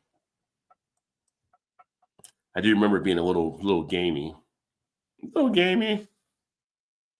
But I would give it a go. Never had goose either. Goose would be kind of interesting, probably. That'd probably be a little gamey too. I was thinking duck. I was like, no, I've had it, but no, that was duck. You plug this. You had duck, in or you didn't have duck? The cord. I'm coming. Let's see. Were you trying to set up something over there? I was just gonna put the microphone in. Oh, Try okay. it and see, but I didn't see the. I was asking her. I was like, I didn't see the plug-in. I was like, how does it plug into the iPad here to charge it? The battery's low, so I needed to charge it also. But was it just like a USB or something, or? Yeah, it's got this little deal here where you just plug it into the iPad. Yeah. Or okay. whatever. That's what I got. That's what I got for the iPhone. But then it's got the end. You plug the whatever you want to charge into it. So I didn't see that on the end of it though. Oh yeah. That part you plug into the iPad, and the other part is on the another thing. Yeah. So I'm gonna try it out. And see. Good duck and geese. Okay. Yeah, I figured geese wouldn't be too much off of a duck there. Ducks at the market cost a small fortune now. I'm not surprised. Although now with the whole avian flu, I don't even know how much that's affecting. That's probably driving prices up too. People want to talk about the price of eggs. I don't really eat eggs as much. I never really catch that. But I guess if you're an egg eater, it's kind of high right now. 100 ducks in Alaska with a flintlock from the late 1800s. Great fun on those hunts. It's like a flintlock, one of the old like guns where it's kind of like you know, like what's special about it? Like do you have to like put only 1 or 2 bullets in there or something, or is it hard to shoot? I know it's not like a musket, but kind of wonder with the flintlock. Trez back in the house. Welcome back, Trez. Eggs used my recipes getting expensive. Well, do you have chickens, Vanessa? I would imagine you would have chickens or ducks to do your own eggs. Although I don't know if you can keep ducks like pets like you can chickens. Might be an ordinance against that. And Trez said cheers to Vanessa. Now, your mic's definitely coming in now. Okay, because I was saying stuff and nobody was answering me, so I didn't think you could hear me. Maybe you're lagging. I couldn't hear you, but now I can hear. I heard you like you did something to click it on. It looked like. Oh, well, I unplugged it now because I don't know why I wouldn't. Oh, okay. Yeah, I couldn't hear anything before. Yeah. Okay. So I don't know what to do. What's going on there? Yeah, you're good now and everything. Okay. But yeah. I need to go grab a beer here real quick. I'll be right back. Todd, you can lead the class. Lead the class. All right, children. It's always so hard because I can't really see the comments, so I don't know. where to go from here. Did you tell him what you were drinking? Yeah, I am drinking the New Belgium triple, whatever you want to say. Call it. There you go. Got it from a buddy of ours a week or so ago. Tell him what your favorite beer is from that brewery. From New Belgium? Yeah. I don't know. We'll make There you something go. up. It's the triple. Flintlock has a trigger that makes all flint fall forward into a striker that's then sparked down the tube to ignite the power charge 50 cal maxi ball round. It just seems like one of those old rifles from back in the day. Kind of interesting.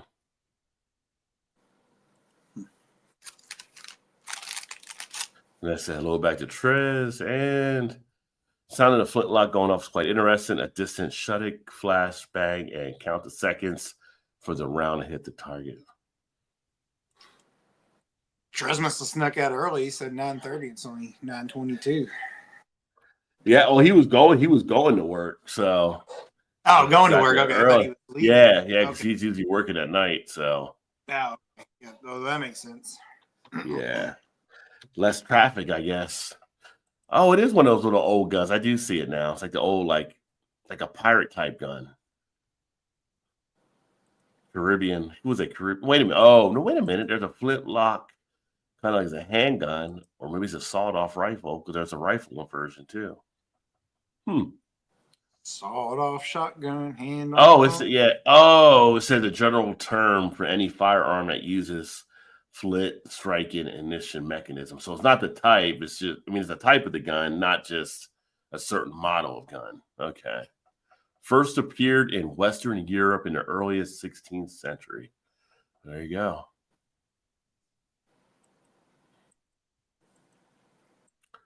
Rod, I need a good show to watch. Need a good show to watch. Yeah. I just got done watching it. You say said you Peaky watched. Blinders. Don't say what? Don't say Peaky Don't say Blinders. Peaky Blinders.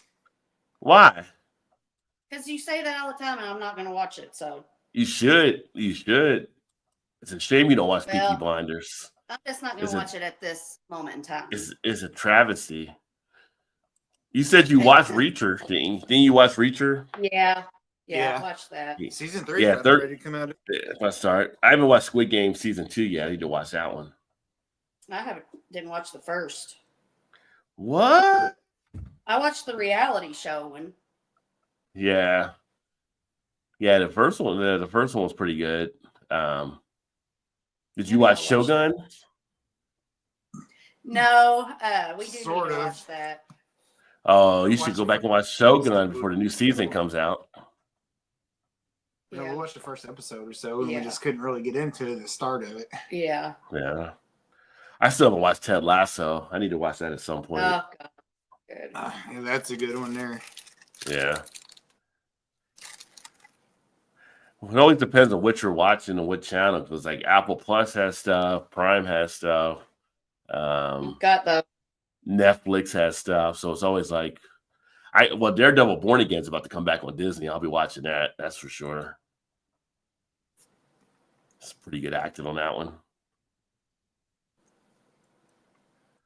Powder charge, passed and round, pushed into the muzzle of the barrel.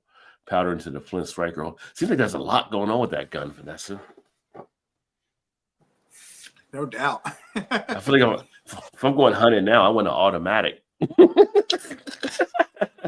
or semi-automatic. 1800 right there, it sounds like. Put the gunpowder in, stuff it. It does. It's like when you shoot and you got to stand in the field, the other team takes their shot. Like, what was that all about? Like, you go back and you see the old like revolution type stuff, and it's kind of like, oh well, because it's line up in the field and just stand here, and the one team will shoot, and the other team will shoot, and the other team until nobody's left. No, hell no. It's like, your turn, my turn, your turn. My turn. You see a bullet whiz by. Oh, that was a close one. You almost got me. You almost got me. It's almost kind of like the old school or the original, like Red Rover. Yeah. Before it actually became, It's like no. Then they got mad the British got mad at the Americans because they were like coming out and killing them, coming from under bridges and out of caves, all kinds. Like, yeah, you're not gonna stand in the middle of the field where you can just kick our ass, right? Like, Yeah, like, you're not playing fair. What's going on? What are you doing? and just like that, guerrilla warfare was invented. So yeah. So you want me to stand here so you can get a good shot, good aim, and shoot me? No, that ain't gonna work. Shoot on the move. Like, how about I here? You won't see Yeah. me, and I can still shoot at you, and you'll never know what's coming. Right. I was like, what kind of deal was that?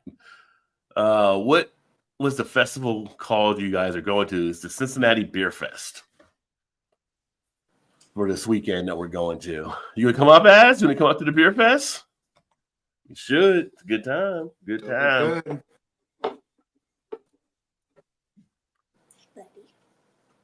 So I figured if What is that? 75 breweries, so we're probably looking, I would say maybe about 200 something beers. If they bring like 3 to 4 beers a piece. Let's see. Some will bring 4, some might bring. Oh, you know what? The beer list might be up. So you see if the beer list is That's up? what I was just checking. I was just looking to see. The brewery list was up last time. Cincinnati, Got the countdown going. WKRP.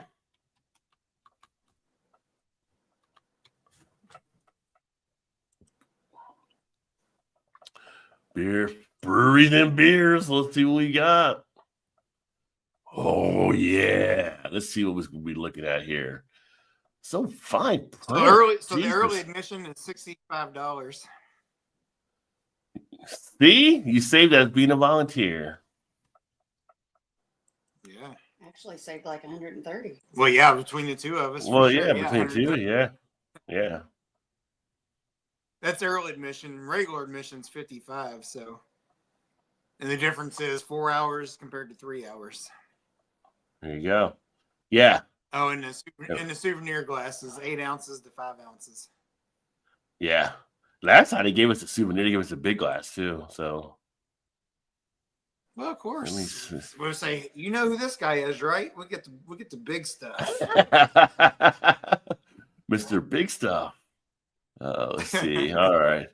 So here is the beer list that we have thus far. So small. Let's blow that baby up. Blow it up. Blow it up. I was gonna say, there you go. Alexandria Brewing Company, Alexandria, Kentucky. They do some decent stuff. So the battle is won.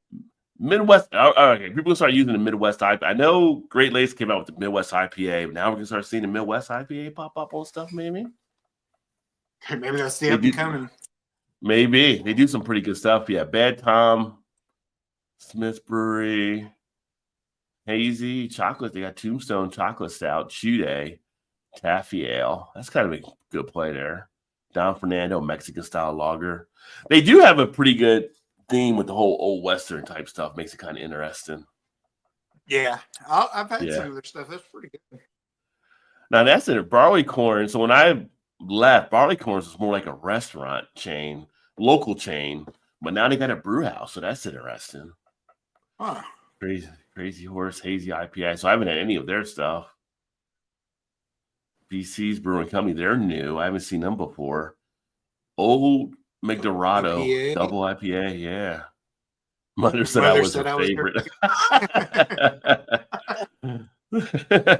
We do got Bells in the house. Yeah. Hazy. The only thing I haven't had there was the Hazy Heart. It's the only one I haven't had. Eclipse, I mean, you know, I'm an Oberon person, but I'm not a fan of the Eclipse Oberon as much.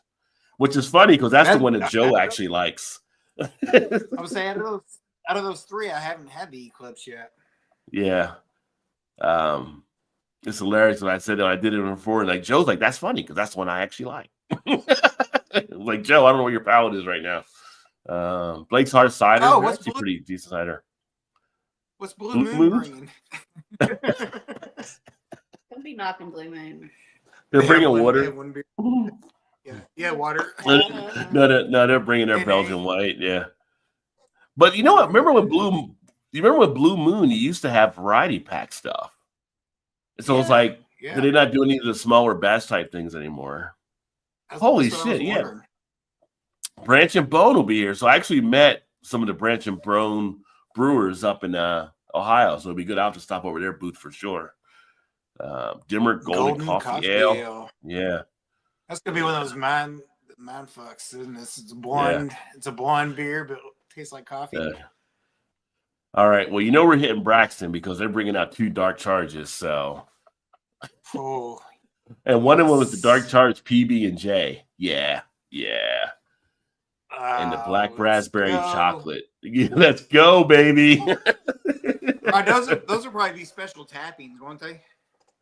Well, I mean, they got their other stuff with them, so they might not be because I don't know. That's interesting. I don't know. They might be with those, and maybe the other stuff they open up at like the 1:30 or whatever. So you said it's at 12:30 and 1:30. When Shannon holds the fort down, I know what beer we're gonna go check out. Yeah. I probably will. As long as I have something at the booth that we're volunteering that I can drink, I'll probably let you guys. Whatever you're serving, so. Or even the booths next to you on either side. Yeah. People flip flop like crazy on stuff. So yeah. The cool thing is there's no waiting in the line either. Just walk right up to the tap. I'm like, I need that dark charge, son. Yeah. Yes. How awesome would it be if Braxton was right next to the booth, though? Yeah. Well, or we might get the Braxton booth. You never know. Well, yeah, that'd be even better. Yeah. Or that could be trouble too. Maybe, I don't know. Could be. We're all out of that one. We'll Are you? Well, maybe we're not. Sorry, you got here 3 hours ago. We would have plenty then. Isn't that what you got in your cup? Hey, I'm a volunteer. I work here. You can't be questioning me on stuff. Don't worry about what's in my cup. If I say we're out, we're out. Move along. When I say go. Brink Brewing, they're usually pretty solid. They got a couple IPAs. Cartridge, I know them. I haven't had any of their stuff, so they were also at the conference, I believe. So that'd be interesting. Cayman Jack will be here. Zero sugar margarita. Interesting. Cincinnati Beverage bringing back the little kings in the house with the Hootie Delight. Oh, who wants to get down and dirty with Cincinnati Beverage? Little kings. Little kings. Yes. Oh, this is new. Castellano THC sodas. Okay. Oh, it's the THC booth right there. Shannon might take a walk on those ones. Like legit THC. 5 milligrams. 5 milligram red cream, grape, and cola. And soda form or whatever. Oh, yeah. God. I'm just having a soda. Soda, grape soda, and what was the other one? Cola. The cola. Cola, yeah. Columbus is solid. I actually had the Columbus IPA when I was up in Columbus. Lupulin Lounge, double IPA. All right. And their Blueberry Shimmer. Blueberry Shimmer. Oh, Nice. Country Boy. I haven't had Country Boy in a long time. Orange Cream Cider. Orange cream cider? Yeah. Interesting. Shotgun Wet is always a good brown ale. The Hillbilly Hustle. Hellas Lager. I just got to do the Hillbilly Hustle just for a video. I'm over here with the Hillbilly Hustle. Yeah. You got to get the teeth to put into, like you're missing a couple, just to get there. They got the Cougar. I wish they had the nacho. They have a habanero, I think. It's habanero Cougar bait, I believe they have, which is a nice spice kick one. Yeah. I've had the shotgun, I've had the Cougar. I've never had the Hillbilly. Okay, so you got Cyclone Frog that are going to have their THC seltzers there as well. But Cutwater's coming in with the tequila and mango margarita at 12.5. Ooh. Yeah. Darkness will be there, which you've had Darkness when we went to, and they're always solid. Yeah, they got the Four Spear and their Mayan Sacrifice. Let's see. Nice. We got Mad Tree in the house. Psychopathy. There's a legendary lager. The Sea and Colors, that's actually pretty good. I've had that since I've been back. They're also going to do the vodka soda. Yeah, they got a Doppelbock. I never did a Doppelbock from them. Oh, nice. Lover Boy. They got the hard seltzer. I feel like They should have had something with the weekend worked into it. I just feel like they messed up and should have had something there. All right, there's your favorite right there. Yeah, skip that booth. You're right. actually, I won't do the summer shandy, but the Lodge Lime might be something for the Mexican lager. Yeah, I'll still take a pass on that one. Yeah, pass next. I mean, let's just closing time. Yeah. Okay, need one for the road. Let's go. High grade. I was actually supposed to go to high grade event last night, but after coming back, there's no way I can make it out there. But that pineapple upside down sour, Mrs. Davis. Yeah. Ooh, that's good. Yeah. Apple upside down sour. All right. I've never done high noon, but I see people like drinking those, and I'm like, you know what? If you're going to try it, why not at a festival? That way you lose nothing there. Yeah. Don't cost you anything. Absolutely. Yeah. Happy Thursday, strawberry spiked refresher. That's gonna be a pass. I don't know if I put happy dad and hard all in one sentence, but happy dad hard seltzer. I mean, yeah, the chance that it sounds accurate. Maybe that's one happy dad seltzer, but happy dad hard seltzer. Well, at least it didn't go hard happy dad seltzer because that'd have been a lot worse. No, I'm thinking it should have been that way. Actually, it should have been. It would have made more sense. Death Row Records grape. But I hope Snoop's not showing up for this. You got Death Row Records out there. Great Lakes always solid. Conway's Irish Ale is always a good. That's always a good red ale. Oh, Chill Wave's always solid. A double IPA. Yeah. The Tailgate Lager. Yeah. They did a Conway's Irish Stout now too, which I'm surprised they didn't bring that down here. Yeah, because you can actually get them both at Kroger now. Because I do want to pick up one of each and do like a cuvee with them. Do like a black and red or something. So. Oh, it's Grainworks. Never heard of them. Yeah, they're solid too. But they got the peanut butter chocolate time. Tasty stuff. Yeah. Oh yeah. All right. Blueberry. Go Brewing will be here. Yeah.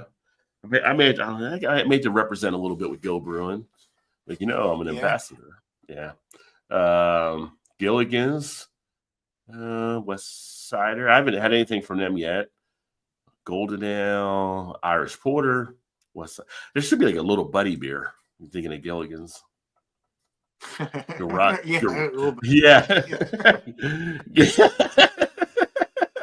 The Marianne or something, Yeah.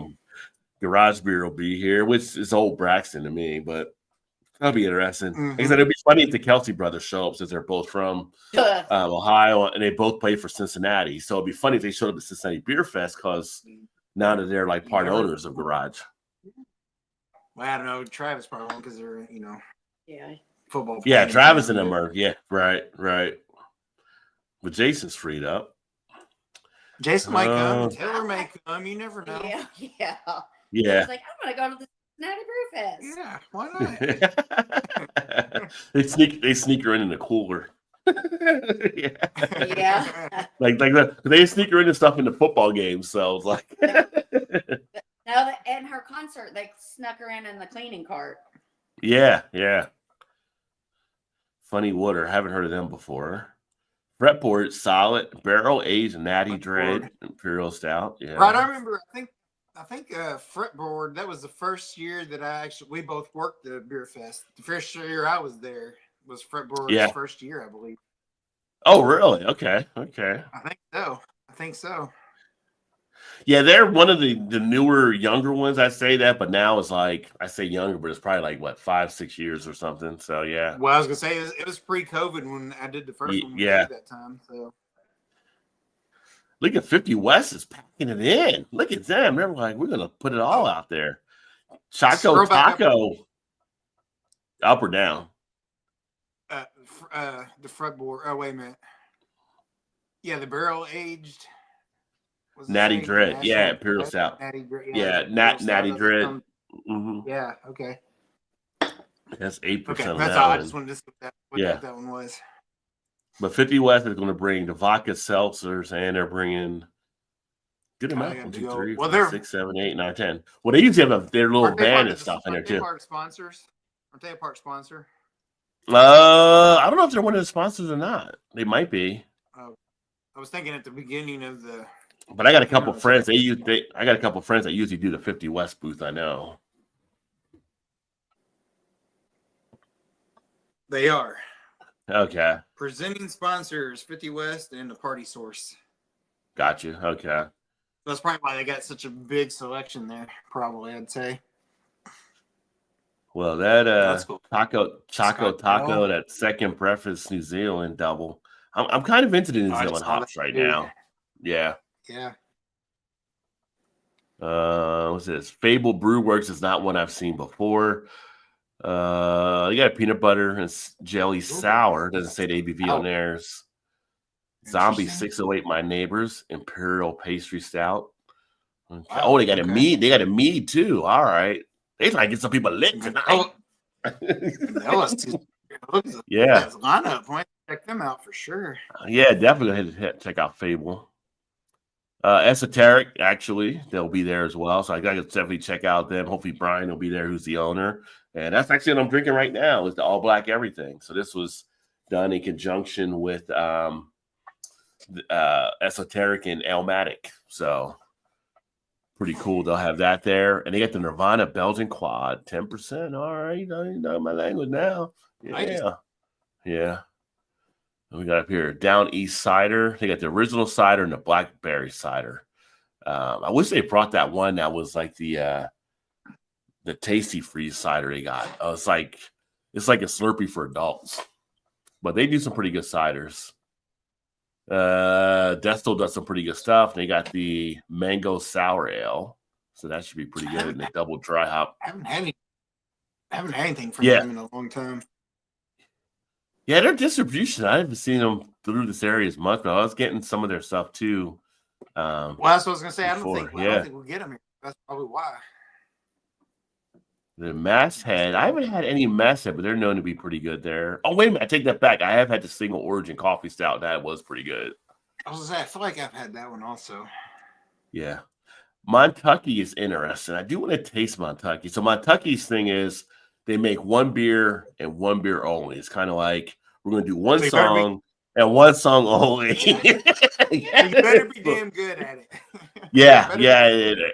And everybody that seems to have their lager really enjoys it. So that would be one to check if you're out. making a lager, it better be a really good lager. Yeah. Yeah, they are known for making a really good one there. Now I'm interested. MPH Brewery coming in with a Baltic Porter, which I always like to see. Golden Blonde, Solar Fog IPA, Belgian Wit. Okay. Municipal Brew Works. They've got some good choices there. The Scout IPA, Timber Trail IPA. The Orange Agave Blonde Ale. I wonder if it gives that nice little tequila type feel to it. That would be pretty tasty. Narrow Path. Black Forest Brown Bear Imperial Brown. You know, you don't see a lot of Imperial Brown ales. So, yeah, I would definitely be checking that. And the Kettle Sour.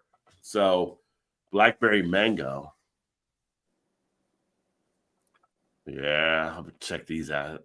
I keep saying that, but you got to go with the plan when you go to these beer fests because it can get crazy on you. Yes, you definitely have some sort of something going in. Next day, you're like, how did I had it on my list. Yeah, you messed up your list. You know, right now, when I think I'm trying to plan it out, I'm like, I'm gonna get this beer. 9 times out of 10, I never hit any of those. You're right. I'm better off just going in and be like, oh, I want this one, and Yeah. New Belgium will be there with the Voodoo Ranger series and the Fat Tire and Light Strike. Hard refresher. Yeah, just look at us. It's all Voodoo Ranger with New Belgium for the most part. I mean, I've seen that several times now. What is that exactly? Hard refresher. I think it's like a seltzer type thing. That's kind of what I was wondering. Yeah. 9 Giant. I haven't had anything from them in a long time either. Obviously, because I've been here. But Cran Orange Sour sounds interesting. Safe Ferris. Chocolate Porter. Yeah. right. Oh, Northside Distilling. We're just coming in with the American Agave Bourbon. Okay. All right. I'll stop by. I'll get some American Agave Bourbon. They're like, hell with the water. Let's just go straight. Bourbon. Yeah. Bring the rain. Northwest Cider Company. Haven't heard of them either. They definitely got, for a cider, putting them all over 6. That's a nice little kick there. Paradise Brewer. Actually, I met some of the Paradise Brewers, so I'll have to stop by and see them as well. War Wagon Imperial Stout. They got, oh, wow, they still have brute IPAs out there. Okay. Haven't seen one of those in a good amount of time. I'm gonna say, yeah. Yeah. Vicious Brute. I feel like that's got to be a tasty one if you still got it going at this point. I would hope so. Yeah. Of course, we got Rheingeist, and right off the bat, bourbon barrel aged night whale. Yes, please. Oh my.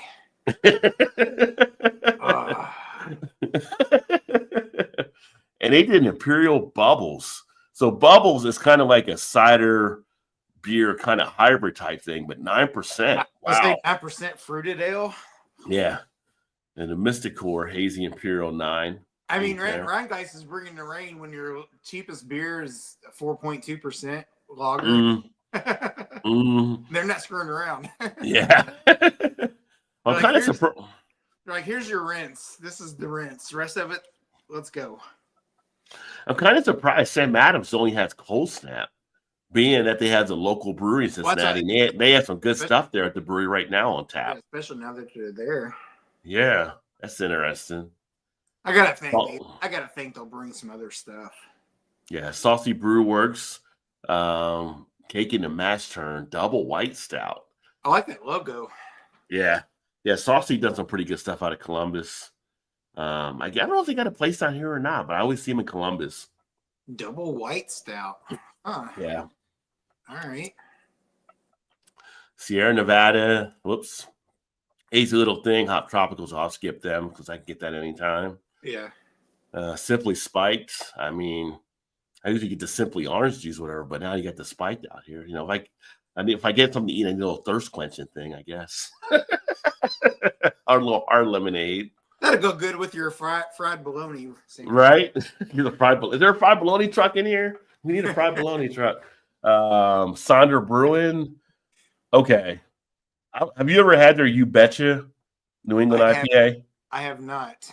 I don't think, anyway. Just the regular You Betcha New England IPA is one of the better hazy ones from around here. Now they're dropping blackberry into it. I would definitely say that's something to check out. All right. They got the Bach beer because we were about to hit Bach Fest, so there should have been more Bachs. Actually, I'm surprised there's not. That'll be up. That'll be upcoming. For that. Yeah. When is that again? It's usually like the week after the Cincinnati Beer Fest, but I don't know if it's the same for this year or not. Since being back, I'll have to look up online and see where it's at this year. But it's usually right downtown Cincinnati. Oh, street side. You know street side. I don't gotta say nothing about street side. Yeah, you know? no. Yeah. Street side talks for themselves. Sun King coming in with the orange vanilla sunlight cream ale. So you got like a creamsicle type feel, I'm sure. So that would be something kind of tasty too. And they got the Mexican lager. And then we got Sun Cruise, I'm not familiar with, coming in with the hard tea.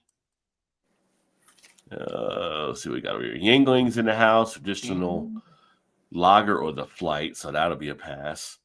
Wooden Cask is always solid. Check yourself, check Pilsner. I like that. I got to talk to Randy on that one. Okay, so Raspberry Corruption. Okay. So have you ever had Corruption from Wooden Cask? I don't think so. So Corruption is a barrel-aged stout. They put out different things. When you see Corruption, it's already good as it is. Yeah. So raspberry, I'm definitely going to be having to catch up on this one and enjoy it for sure because that's one of my favorite imperial stouts from the area. Damn. Yeah, it's pretty solid. Randy does a good job there. But I got to tell him I'm actually even back. I got to do some stuff at his brewery. Woodchuck with the ciders, White Claw, Yeah. West Side. Beat to it. Coming in with the double IPA. West Side is always pretty solid too. Tart Amber, German Irish Lager. That sounds interesting. Amarillo Pale Ale. So yeah. Warp Wing, always solid. Oh, There you yes. go. Thank God they're bringing a Rebellion. They're bringing one of the Rebellions down because you can't get to them unless you get to the brew house. So they got the base 2024 Imperial Stout 11.2. I'm glad we're not too far away from the beer fest. Yeah. People up there that have been getting it have really been enjoying the Rebellions and stuff. So they're actually out of the Dayton area. Gamma Bomb, I haven't had that in years, but that's a pretty good IPA last time I had it. So haven't had the other ones. Wanderer Monsters, not familiar with them.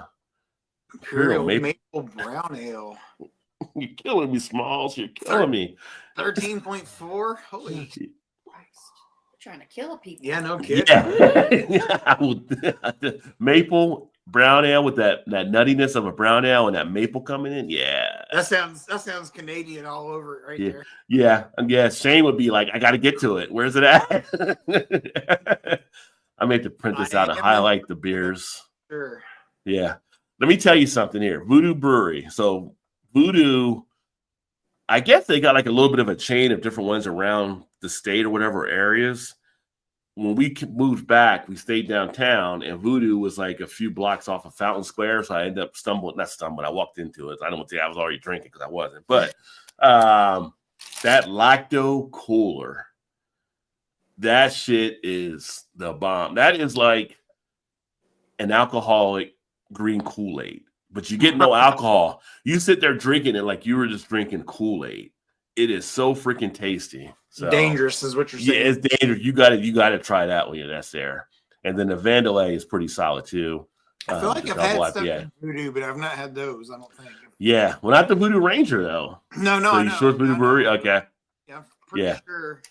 I think they were like at $4.50, or even the Taxman's Beer Fest. Okay. Well, Victory's bringing all the monkeys here. So if you mess around at the Victory table, I'm telling you, we'll get hammered because those 9.5s will sneak up on you. I've had Juicy, I've had Sour, I've had Golded. So I may have to just do Witty to close out the set. I was going to say, I've never had the Witty either. Yeah. So that might be one to definitely check out. And then Urban Artifact, Gadget, Teak, and Monocle. Haven't had the Monocle. Gadget I had a while back, like years ago, and the Teak I actually got a can of that to do a review on. So Urban Artifact is always pretty tasty. Then we got Trogs. We'll skip Truly because Truly. Do we need to talk about them? I don't think so. Nugget. If you ever had the Nugget Nectar, because Trogs is out of PA, you definitely want to try that. That's really solid as far as an Imperial Amber. I've only had a couple things from Trogs, to be honest with you. Yeah, and Troganator is really good for a double bock too. So yeah, those are two. Graffiti Highway's all right. I've had that one. Don't think I did the Sunshine Pills. I've not anything from Toxic. I haven't heard of them. But Abby's Cure being a Belgian triple puts you on my list because I like my Belgians. So I may have to see what that tastes like. Green wheat. Oh. You'd probably like that one. Yeah. Third Eye Brewing. So they're one of the newer ones as well, but Mounds of Importance Stout, barrel aged. Yeah. Getting twisted. That's a real pet. Yeah. Yeah, well, that's kind of interesting because if you have we're having pretzels and stuff there, kind of pair it up. I do got to make sure to eat more this time, though. Yes. Because last time we talked about it, we never hit the truck. I know. It was like we were so hungry to stop somewhere. Yeah. I'm gonna guess we probably won't this time either, but we'll talk about it. Well, last time we were down though, where we could actually have restaurants there. So I don't know if there's anything near Xavier. So. Yeah. Shannon's got to make sure we take a break to eat something. Although they do give us pizza. They give us pizza there. So. Shannon said, that's funny. Listen, if you're wanting to be looked after, you got the wrong person. the Common Beer Company, Mob Barley, and the Winer's Barley Wine. Don't even put the ABV on it. Like, Yeah, right. Okay. It's a barley wine, so you know it's going to be up there a little bit. exactly. Yeah. Yeah. Could this be love? Yeah. I like it. Yeah. Mob Barley. Brew Kettle's always pretty solid. I haven't had a white Raja in years, but they also got the mango Raja, which I bet is pretty tasty. Huh. Surfside, look at their hard tea lemonade stuff. And then Sunflower, another THC soda, 5 milligram, Blueberry Dream. Dang. So yeah, so interesting. Like I said, you know, I talked earlier about how some of the THC stuff was taking place. You can see they're getting in. Whoops, hold on. Let me blow back up. There you go. Oh shoot, there we go. Woo. THCs are definitely making their presence felt. So you're seeing them pop up at the Beer Fest here. So definitely looking forward to it. I got to get back to the comments here. It ought to be an interesting crowd this year. It should be. It should be. You're right. You're right. Let me see here. Put them in the cooler. Oh, talk about the 2 ducks hanging around a cool camp entire weekend. That's what Vanessa's doing, the hunt and getting the food. I wish, but I chose Tailspin Ale Fest in Louisville. Well, that's March 1st, so yeah. Yeah, I was telling him, it's like, you should come to Cincinnati Beer Fest. It's like, Yeah. next year. Yeah. And then skip for sure. LOL. Yeah, some of the ones that I skipped over there. Safe Ferris, love that band. There you go. Sam Adams, disappoint. Yeah, it's Sam Adams. So I went to Sam Adams Saturday before this past Saturday. No, wait a minute. It was this past Saturday before I went to Ohio because I had to go there to do like a Yelp thing. And I got some beers on a flight there. The beers are great on what they actually have in their small batch stuff. That's why I'm surprised that they just mailed it in with Cold Snap. So yeah, no kidding. Because they had some good stuff with the local brew. Well, you know why they probably did that? They're just trying to empty it out. I guess, but Cold Snap usually it did used to sell. Hey, Peggy, happy Thursday. Good to see you. Hey, Mom. They don't. That's not a year-round beer usually, though, is it? No, they bring it out in the winter to kind of give like yeah. that, like kind of like a whip beer type, kind of getting you pumped to get back into like a spring, which is the whole Cold Snap. Yeah. Get rid of it, empty it out, and make room for the new stuff coming in. Yeah. Yeah, but you just like you expect more. You'd expect more to Sam Adams, you know, like just, well, especially now that they're in Cincinnati. Also, you would think, yeah, like they should have. Maybe they will. Maybe that's just they haven't updated the list or something. They got other stuff they're They submitted their spot, and that was it. yeah, pretty much. I mean, Jim Cook's like, I guess we got to do something. I'm from Cincinnati. We got the brewery there, right? He's like, send them Cold Snap. Like, really, Jim? Really? That's just. You wonder why the Bengals can't get out of the playoffs. Get no support. I think Todd froze there. No, you did. Oh, you're just looking down. You didn't move. You didn't move at all. I thought you like froze. I was dead. I was playing dead. That was the best possum move I think I've ever seen in my life. I'm taking on the road. I got some tickets later. You can't get too much away. Oh, he went into the sloth skill set. Yeah. Like, are you still breathing? What's going on there? Are you good? Or yeah, so we'll have some stuff coming, I'm sure, this weekend from Beer Fest that will be shared, uploaded, and stuff too. So, when I did the one in Baltimore a couple years ago, I just did like some quick shorts, just grabbing a beer, doing a quick rundown on it. So I'll probably do some more of that stuff here from the Beer Fest. Trying to get some people in the crowd, maybe get some selfies and all kind of stuff too. So it'll be interesting. So yeah. It'll be fun. I'm pumped. And then we have Todd and Shannon with me, so it'll be great. So can't wait. Yeah, it should be. I know it'll be actually a great time. So yeah. And I get some of Shannon's paintings this weekend. Oh, Jesus Christ. I'm going to go. I'm going to throw them on the trash can. Just set them on fire. I just did it because I know she was sitting there like. She's been sitting back here for a little while. So. Yeah. I'm gonna tell her to put some out that you feel okay with giving away, and then I'll choose a couple from that. There you go. There you go. Pick some that you're like, okay, these are. Honestly, I good. don't have that many left because I peeled I them know all. she likes to peel things, so she's taking all the paintings and just peeling off the. And did what with them? She just likes to peel stuff. She's like Brent Pinchot, whatever dude in the Langoliers where he's just tearing a piece of paper. Yeah, He's basically. just Yes, exactly. I like to peel wallpaper. I like to peel nail polish. I like to peel paint. Oh, she's just sitting there. Yeah. Look, sitting there watching TV, and she's got her paints, and it's one of her paintings, and she's just peeling it. She's just peeling it. Hey, if it brings you a peace of mind, why not? If it relaxes you. Yeah, see, showing that one. Oh yeah, here you go. Here's one that she's been peeling. Oh. So that's just gone. That's all paint. Yeah, but the peeling is actually made into another artwork piece. I know. I was looking at it earlier. Yeah. Like a people, like people's hands. I actually like that one. You can bring that one to me. When I just showed it up and I saw it on the screen, I was like, well, that could be art in itself. I kind of like that one. There you go. We're gonna bring it. We'll bring this one to you then. Yeah. No, I was thinking like I could try to put like scary people's faces in those. Yeah. Yeah. Always working up something. Yeah. An artist's job is never done.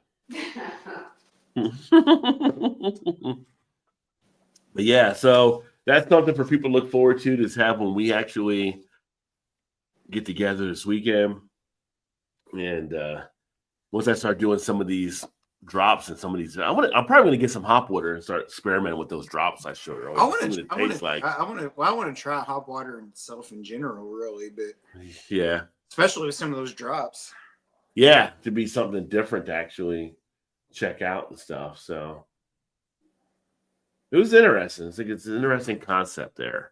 But yeah, I got a couple of those NA beers when you get up here. So I'll save a couple there with the ones I got, like Rationale. I got a few in here. Yeah. Yeah, I like they're pretty easy drinking. I mean, it's no alcohol, less than 0.5%. So I wonder if you could at a point get a buzz off. I mean, how many would you have to drink if it did? I guess. Oh, or you'd have to drink them. It really, yeah. I mean, even Andre the Giant wouldn't be drunk off of his. I think you'd get full before you'd actually start feeling anything from. Yeah. Like I said, though, if I think they'd be good to mix in, like have a real beer, then one of those, and a real beer, and one of those, just to, especially if you're like driving or something and you're not trying to get overboard, you know what I mean? Like, yeah, you want to hang out and feel like you're still drinking a beer. That could be something you could, combine with the real stuff, I think. Oh, I guess. I don't know. I'm assuming that you could. Well, I mean, too, and if you're like the designated driver, so to speak, or whatever, you might be able to get away with doing it as well and be able to still feel part of the group by enjoying those. So, yeah. You're right. Yeah. Yeah.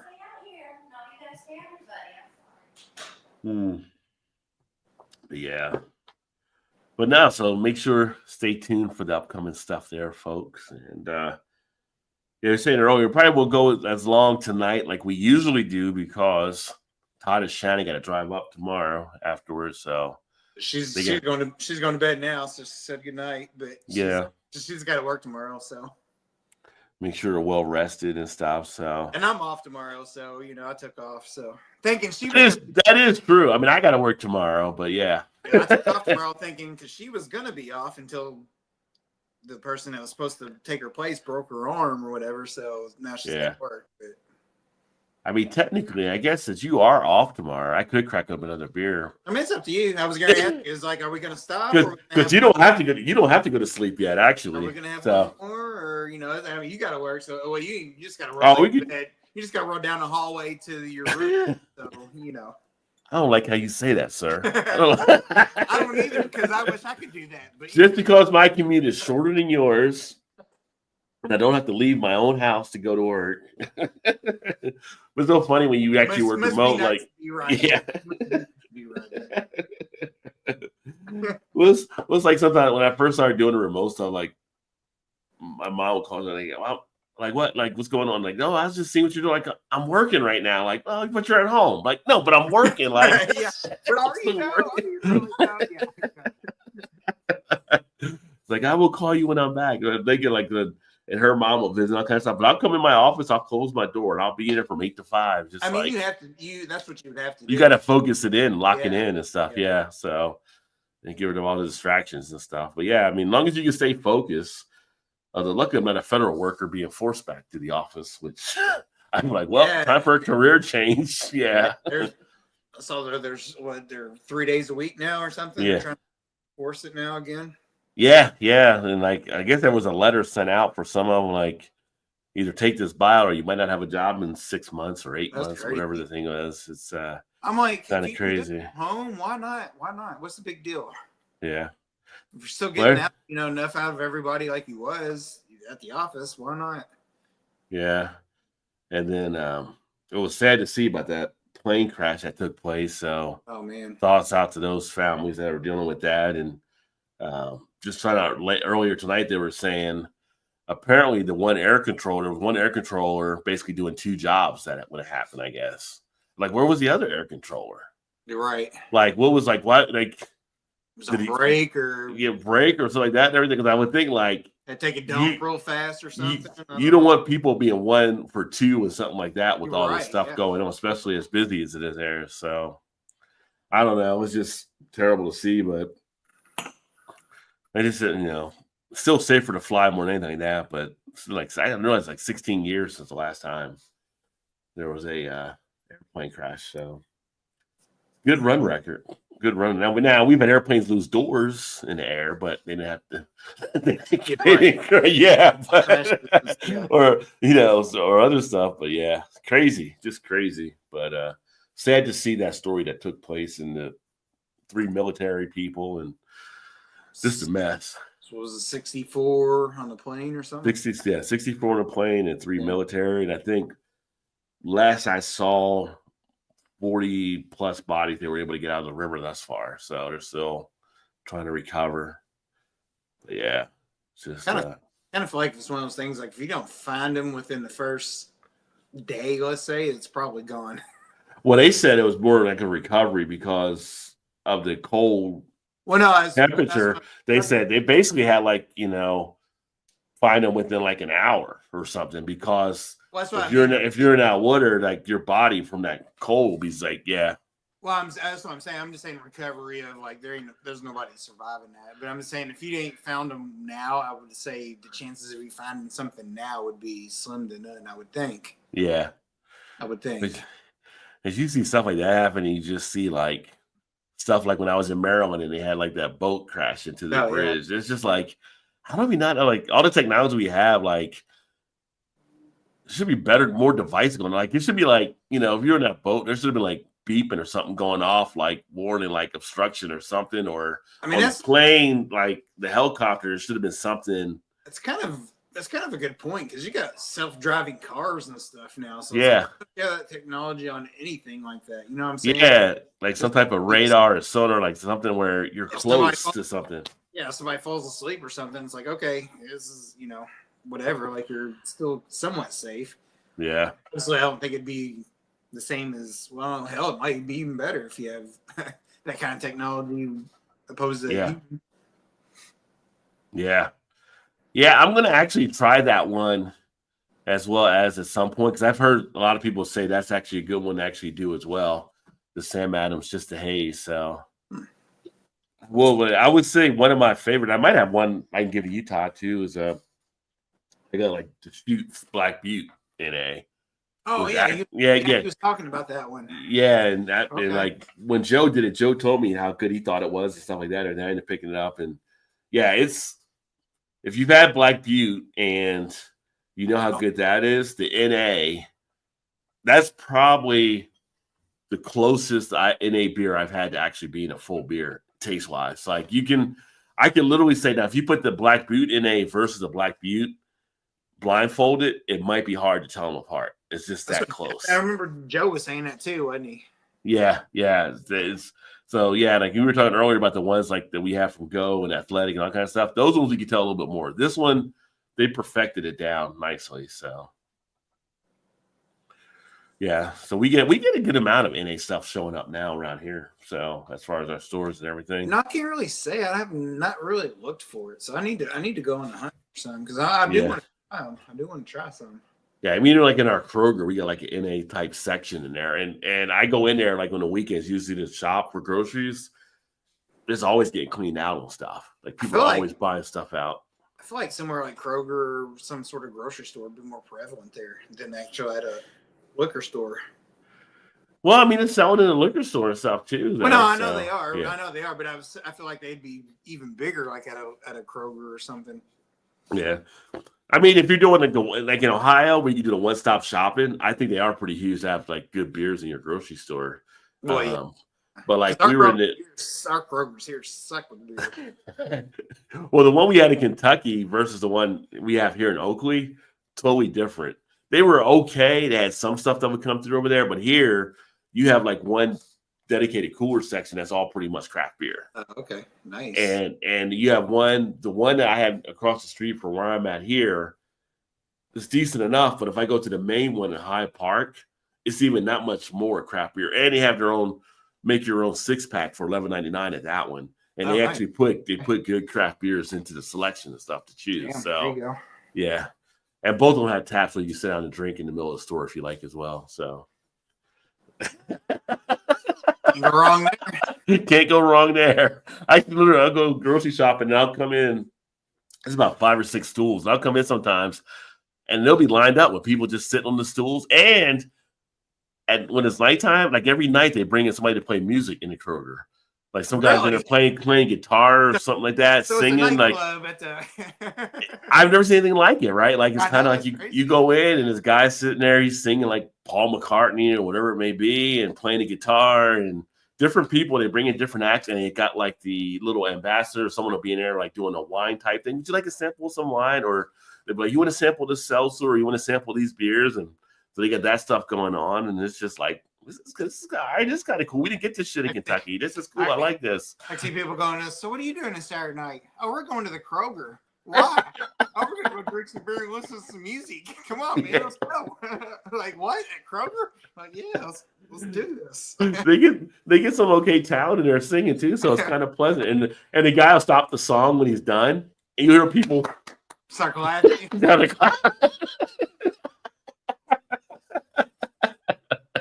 Then you get that one guy's, all right, guys, I guess I gotta go. Where are you going? Well, my wife's ready to go home. She's done shopping. Yeah. I gotta go. I've seen guys there when I think they were on a date. They were just on a date there sitting there. We went to Kroger. You what? Yeah. On your first date? Yeah. They go to the drinks at Kroger and they come out and go over to Jersey Mike's next door, so it works out. It's funny. Oh, let me see here. Everson says Reagan Airport's nightmare that people propose more regulation within the last few months. I'll be right back. But it got more air travel because DC at least used their airport for convenience. Yeah, I mean, being in Baltimore, we would always fly out of Thurgood Marshall Airport. Going to DC was like the worst. Like nobody wanted to go to DC and deal with that airport. It's a mess down there. Probably like of the airports I know that are like bad, it's Reagan, it's Newark, and it's like I think it's Kennedy up in New York. That there's the ones that are pretty bad ones that people always try to avoid if possible. TC, it's traffic collision of winning system situation very odd that both were. Yeah, that's the thing that neither one had like something like that operating to let them know there was another plane or helicopter, something else that was near them that should have went off. Plus the fact that there was one person doing 2 jobs. Now, the one person doing 2 jobs, whatever the reason was, obviously isn't something you want to have for air traffic controls. But also, if you're like keeping up on a lot of stuff, air traffic controllers is one of those things being stretched for a lot of things, and with some of the cutbacks and the people that have kind of gotten out of positions or been terminated under the new change that took place, you have to wonder, like this. I mean, this whole thing could have been avoided in so many different ways, I think. So it's just sad to see. We'll find out more months from now after NTSB releases the. Oh yeah, definitely.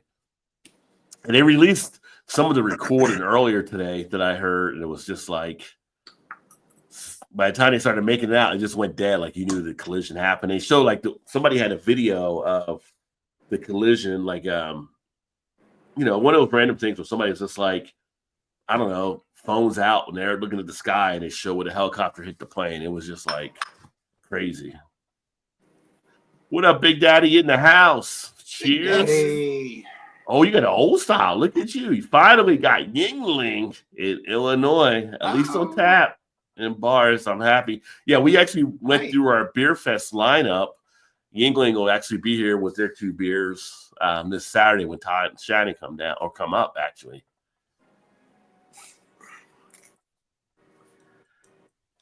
The avoidance systems are useless at close to a landing strip, 700 feet and above. Yeah. Oh, okay. Well, maybe that's part of it then, too. I need to check out my buddy CB because he actually flies planes, like what his thoughts are on it. But yeah. Sad. It was sad to see what happened there. I mean, it was just like shocking actually to see it. I mean,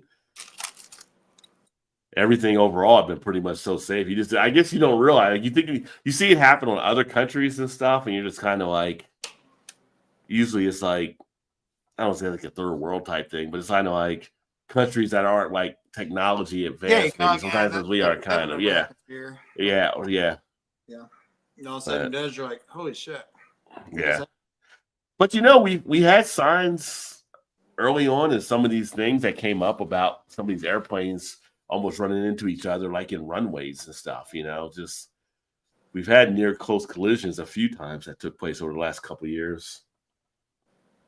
I don't know. I know people are kind of freaked out now, though, about flying again. But I was actually kind of surprised that they got the flights back up as quick as they did. I mean, because I can imagine people being anxious, having high anxiety when you're taking off and you're looking over to your right or left and there's like a crash site and everybody's working on it. I mean, I would kind of freak out. Like, no, we're going to close that blunt. We're going to close that window off. If it happens, if it happens, I don't want to see it coming. I know that one says like, wait, my window don't work. Oh, no, you're fine. Just wait for. Yeah, just give us 5 minutes where you put the blinds up, right? Yeah. Yeah.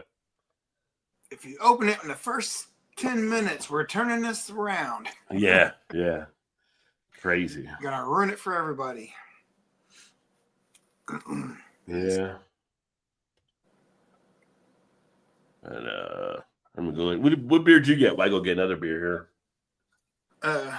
So one of our buddies had one of these. Had these a couple weeks ago, and he didn't like them. So me and Aaron, that's on here, we split them. That's the Alpha Claws. Oh, okay. Alpha Claws always solid. Yeah. I like it too. He's like, he didn't care much for it. So we had 5 of them. So I took 2, and I think he got the other 3. So yeah, I do like the Alpha Claws. Let me go grab one real quick. Yeah, it's pretty good. Honestly, like until well, it was a couple weeks ago, I guess maybe now. I can't remember, Aaron. If you remember, I think it was a couple weeks ago. It's the first time I had it in a couple of years, actually. And I was like, man, this is really good. I've kind of forgot how good it was. Because you haven't had it in a while? Yeah. And 3 Floyds is one of those. I don't know why, because I like pretty much everything they make for the most part. And I just don't ever get them too much anymore like I did in the early craft days. I was like, oh, 3 Floyds, and that's a home steak. You're saying you don't get them because you don't see them, or no, I see them. I just don't pick them up. Like you don't pick them up, I should, just because there's there's so much other shit that you want to try or whatever. It's like, and even when they get some new stuff, sometimes I try to pick it up, but I just don't pick it up that often. I don't know why, but I'm gonna make a point to start. I think it's just the convenience that we all fall into, right? It's kind of like it is, It's like all the time I've been like you guys, some stuff places I've taken you guys to, like I don't get Braxton as much as I probably should. Like, that's a missing Dark Charge being there, but it's like, well, why don't I have more dark? Why am I going out getting the Big Bad Baptist or Goose Island? Right. I go get more of the Dark Charges that are out, right? So yeah. You just think of it, it's just right there. And that's I'm gonna make it a point when I do start my getting hot and heavy in my beer reviews. I'm gonna try to start doing, or pinpointing some of the Three Floyd stuff, or even like 18th Street. I haven't had 18th Street in forever. 18th Street was good. Did you say before? Yeah. Yeah. I haven't had them in a long time, and that's another one. I was like, oh, it's just an Indiana brewery, but man, they're good. Well, that's one of the things too, like being at the Brewers Conference and then coming back with Taps closing down. I wrote a piece about, supporting the local brewery, otherwise you might lose them type thing.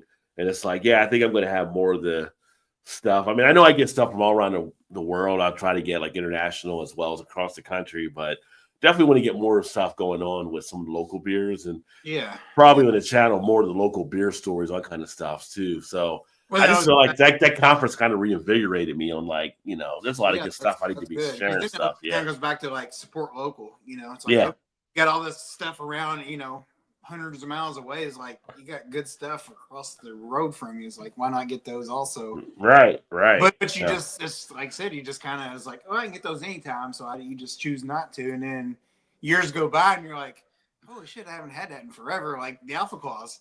I remember you get the Alpha Claus every year because it comes out at Christmas time, and I haven't had it until this one, or until last week or so. I was like, this is the first time I've had it in, I'd say, at least 2 or 3 years for sure. Yeah.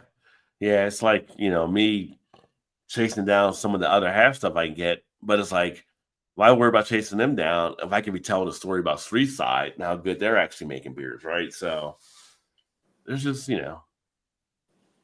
don't have to always chase down the ones you're always hearing about as much when you have a lot of good stuff being done locally. Right. Yeah. And as says Emerson, because of the glide scope and localizers, he was asking, and that was to you saying about the avoidance system. He's got a chainsword from Three Floyds right now, extra pale ale. So that's what he's drinking. So you guys got Three Floyds in the works right now. Aaron sent me one of those because I've never had that one either, I don't think. But speaking of local, I'm going to drink the Urban Artifact Cabriole here in Cincinnati. Mapleberry comes in a nice sessionable 10% ABV, Midwest fruit tart. So I actually caught up with Scotty, who's actually one of the owners and founders of Urban Artifact when I was at the conference. So we talked for a bit in there too. Definitely going to be doing some more stuff over at Urban Artifact, and talked about him coming on and talking about the beers, which he said he's down for. So stay tuned for that as well, as I mentioned them here too. And Urban Artifact is one of those ones that blows up, not just here, but around the country. People look at them for the stuff they're doing with all the fruit and the sour and the tarts and the wild type beer. So this one, cranberry, blueberry, strawberry, fig, maple syrup, vanilla bean, and cinnamon. Yeah, we get them here too.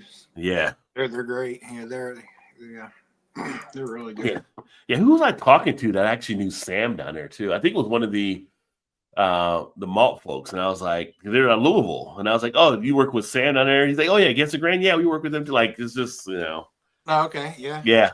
Well, I need to reach out to Sam, try to get him on. I mean, it's been years since we have spoken and stuff, but that's another great story to be told, about Against the Grain and stuff they're doing. Eric in the house, what is up, homie? What's up, Eric? What up, players? Todd, what is your favorite? What was your favorite Christmas beer? Oh, well, thanks for including me, Anrod. Thanks, ass. This is a Todd show, but you're good. You're good. You're more than welcome. You're more than welcome. Oh, man, that's a good question. Yeah. My favorite Christmas beer is actually, I'll give you two, probably. I'm thinking one of them is probably going to be mine. One is going to be, because of my love for Belgian ales, it's going to be from Golden Carolus and their Noel Christmas beer, which is a fantastic Belgian 10.5 ABV, very smooth, Christmas spirit in the glass. But most people don't get that or don't know about it, stuff like that. But I would say outside of that, if I had to choose a Christmas beer that most people would actually probably know of and they could probably get their hands on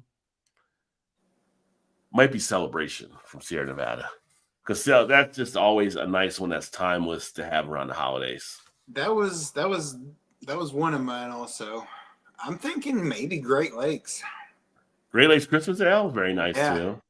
Yeah. Which I still got to release the bourbon Christmas Ale video. I got to remember to do that. I'm thinking the Great Lakes possibly. That's always pretty solid, I think. Yeah. Didn't you get one down there? I mean, I know you're over from the Louisville side, but didn't you? That could be Alpha Claus good there. Didn't you get there also? Don't you get the West 6 Christmas as well? Does that come over to your area from Lexington or outside Lexington? Yeah, we get okay. Yeah. What did you have? You had that one? Have you thought like? What do you think of that one? I'm thinking he had that one for us one day. I'm not 100% sure on that, but I'm pretty sure the West 6 Louisville gets it or has it also. So. Okay. I mean, it's pretty good. I don't remember it being like a standout or anything, but I remember it. I was curious if you actually got that there or not, but I forgot they put a West 6 in Louisville too. I'm pretty sure the Louisville one has it, but I can't remember. I'm not sure. I mean, they probably do because when it's the holidays, it's a seller for them. So yeah, I would think so. Yeah. Now Taps, when I was drinking earlier, Taps beer, they used to have one, and it was the one that's so funny. It's called Santa's Bribe, which is a really good Christmas ale. So when they announced they were going to be selling these beers because they were closing and stuff, when I went over on the list, Santa's Bribe was listed there, and I'm like, oh shit, I can get some Santa's Bribe. I'll get that. I can hold out for a bit seller. First one sold out. Didn't have. I was gonna say didn't. Got over there. They were like, as soon as we announced it, pretty much everybody came in and got Santa's Bribe. I was like, son of a bitch. So yeah. Yeah, 3 days ago. Sorry. I was like, everybody kind of bought that. Yeah. Like, don't you know who I am? You ain't got none little stash there, Emerson says, no idea to ask. I watched a video that stated confusion with the detectors at low. Oh, okay. All right. Yeah. Sometimes I watch, which I don't know why I watch. You would think that if you watch too many, it would kind of freak you out. But I watch, I think it's the Weather Channel, and they have like this show. The name of the show, I can't remember offhand, but it's kind of like air collisions or air tragedy. It's something like that, but it's always about airplanes and stuff that happens. And not all the times do everybody die from it, but it's mostly like airplane crashes. And I feel like they basically they do the show talking about the different things that happen on certain flights and what happened, but on the back end they talk about what came out of it and how it helped to prevent things from other happening. So at the same point, it doesn't freak you out as much because you're like, okay, well, this happened, but this is actually allowed us to fix for other stuff in the future, right? So it makes airlines safer. So now planes are equipped with this or that or whatever. But I'm wondering at some point what happened yesterday will be like one of those future shows that'll probably be on there when they have everything all settled out. But yeah. It sucks that it happens, but you came out better on the end for the future. For the other people, okay. Yeah. I mean, that in itself is bad. Like, there's no going back to that at all. Like, you don't want that to happen to be greater good for, in the future. But for something like that to happen, you would hope greater good comes out of it. Yeah. Well, like one of the guys that were reporting on today, he was saying, something like this. He was in aviation. He was like, this is like one of those watershed moments. Like, when they pull the data, all kind of stuff, this will actually lead for better prevention in the future on stuff like this too. So, not that you wouldn't think that people had to die for us to have a better thing, but it's just they'll learn from it and they'll find out what's happening and things will get released at a point. I mean, today was not the best. Today was not the best day for someone to be the president of the United States, come out and just start throwing things out there that didn't really apply. Because people need to let things settle in, let NTSB do their job, and then get everything out there. But, it is what it is in that regard. That's a whole nother topic. Yeah, a whole nother topic. That's more of like a bourbon conversation at that point. That's our Friday night bourbon and smokes conversations there. That's the hunched over at the bar. You know what's wrong with this country? You know what's wrong? Yeah, so that's a whole different type of vibe. You gotta go home, but you can't stay here. conversation. Yeah. Oh. Eric said hello to Az. And we said, okay, yeah. Yeah, Urban Artifact is always solid. I don't know if you ever, if you've been to Urban Artifact or not, Az, but if you haven't, on my channel, I actually went down there a few years ago and did like a tour around Urban Artifact and share some video and stuff like that. You should check it out for sure. But it's cool. It's like an old church that they renovated for the brewery and stuff. So yeah, like I was telling Scotty when I saw him, like I need to get back over there and do some stuff too, and just more of that local scene type presence. Yeah, especially when there's so many around for you. So many around, like it's kind of like yeah. And the other person, like one of the other guys here, Gnarly Gnome, he actually does the different podcast. I need to connect. We talked about connecting up on some stuff too, just because he covers a lot of different stuff around Cincinnati as well. And I already spoke to like Mike at Mad Tree, and we're going to do something. I haven't gotten back to him yet on a date or anything like that, but he's open. I mean, we have fun when we get together and kind of talk about Mad Tree and what they're doing on stuff. So definitely catch up and get some more of their stuff. Because I know they've done some new things since the last 3 or 4 years. Yeah. I haven't been to Mad Tree in, probably 4 or 5 years at least, probably. Yeah. As was asking Eric. The last time I was in Mad Tree was when Eric and Joe was down, and you didn't go to Mad Tree that night, but we ended up going to Mad Tree. I think that's the last time I've been there, honestly. So what has that been? 5, 6 years? Oh, yeah, pretty much. That was pre-COVID for sure. Yeah. They're about to open up a new location up in the Blue Ash area, even like a second location, which is pretty cool. They got some good expansion taking place. They're putting out still decent beers and that. I know when you guys went, it was kind of crazy but they still get crazy crowds on their own stuff, and especially when it's like soccer season, they do a lot of stuff. That's what it was that day. It was freaking nuts. It was like, let's go. This is too much. I can't. Yeah. I was going to drink beer and just chill. I was like, I got stressed out. I was like anxiety overload. They, as big as that location is, they do pack it in with people that come out there. So yeah, and I got it. Like I said, it's amazing how we talked about that too at the conference with some of the guys, like how amazing it is in this area for the different breweries, like just crazy compared to how many there are. And it was funny because when we were in Columbus, we tried to go to some of the other breweries. They're like, oh, they close like 9 or 9:30 or 10 or whatever. And it was like, that's just weird because in Cincinnati, like the breweries are like 11, 12, depending where you're at, or like that. But yeah. And I'm like, for Columbus and be like home of the Ohio State University, you would think they'd have more stuff into the wee hours, but which is why they closed early, because they close early. Yeah, we gotta get our beauty sleep. Partying all night, so yeah. So it's kind of like, all right, well, that's kind of weird, but okay, but it is what it is. But I think part of Columbus suffers too from the whole remote type thing somewhat too. I mean, as far as being downtown as a metropolitan, there wasn't a lot of traffic that we saw the nights we were up there as far as going down. I mean, people were coming out maybe to drive through or whatever like that, but you didn't see a lot of people filling garages or going out or anything. Yeah.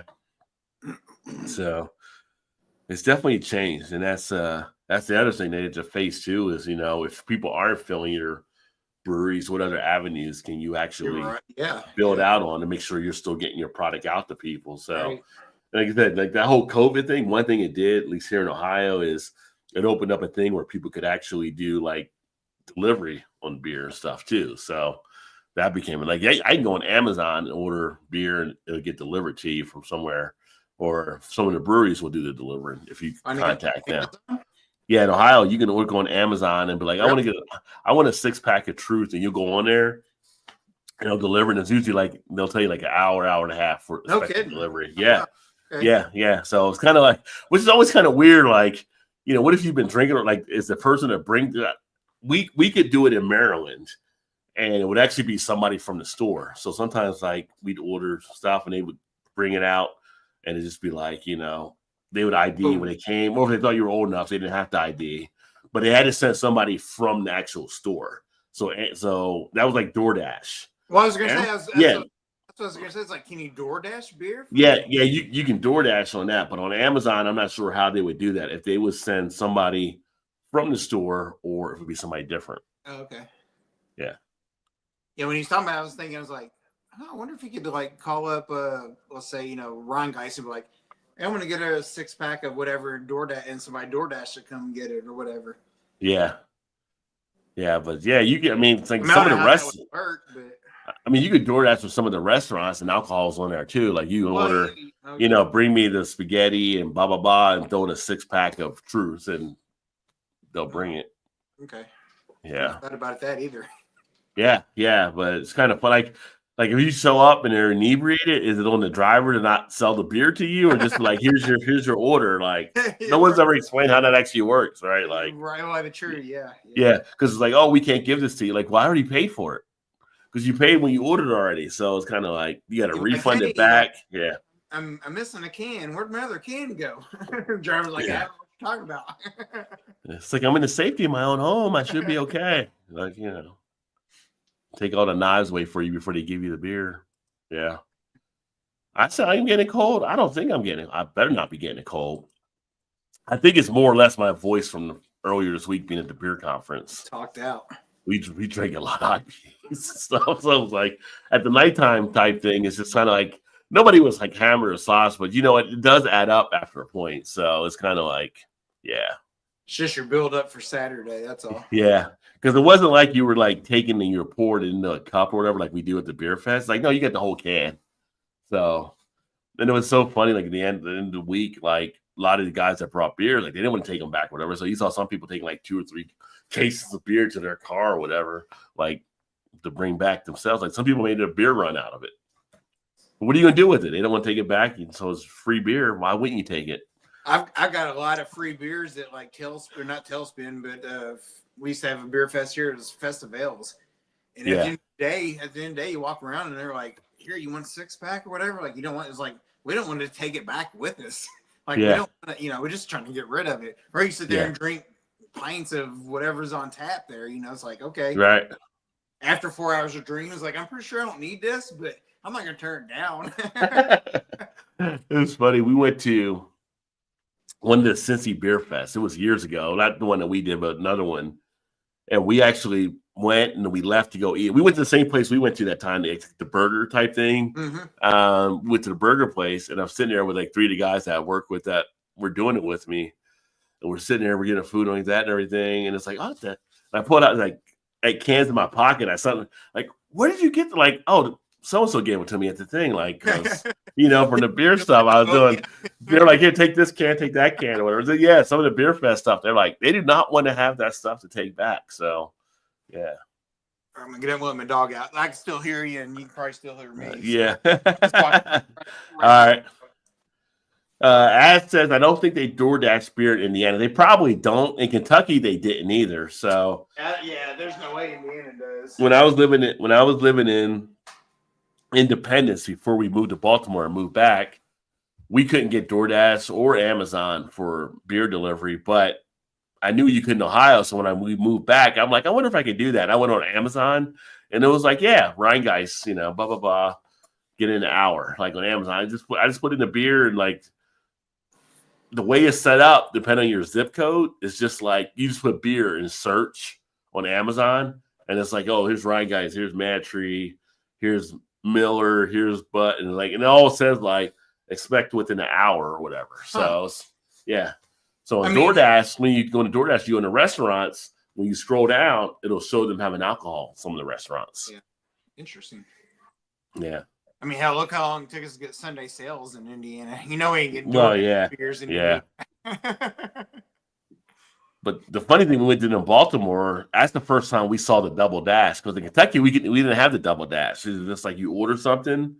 So you guys, have you seen the double dash you can do now? I don't think so. So when you order DoorDash, you got like a certain amount of time where you can double up on the order. Like, so say you were like ordering something from one place, it'll say like you have 20 minutes if you want to add to the order, and it'll give you a list of other places that the driver can hit for you as well. From a different yeah, like say you were ordering something. Okay. Like say you were ordering something from one place and you're like, you know what?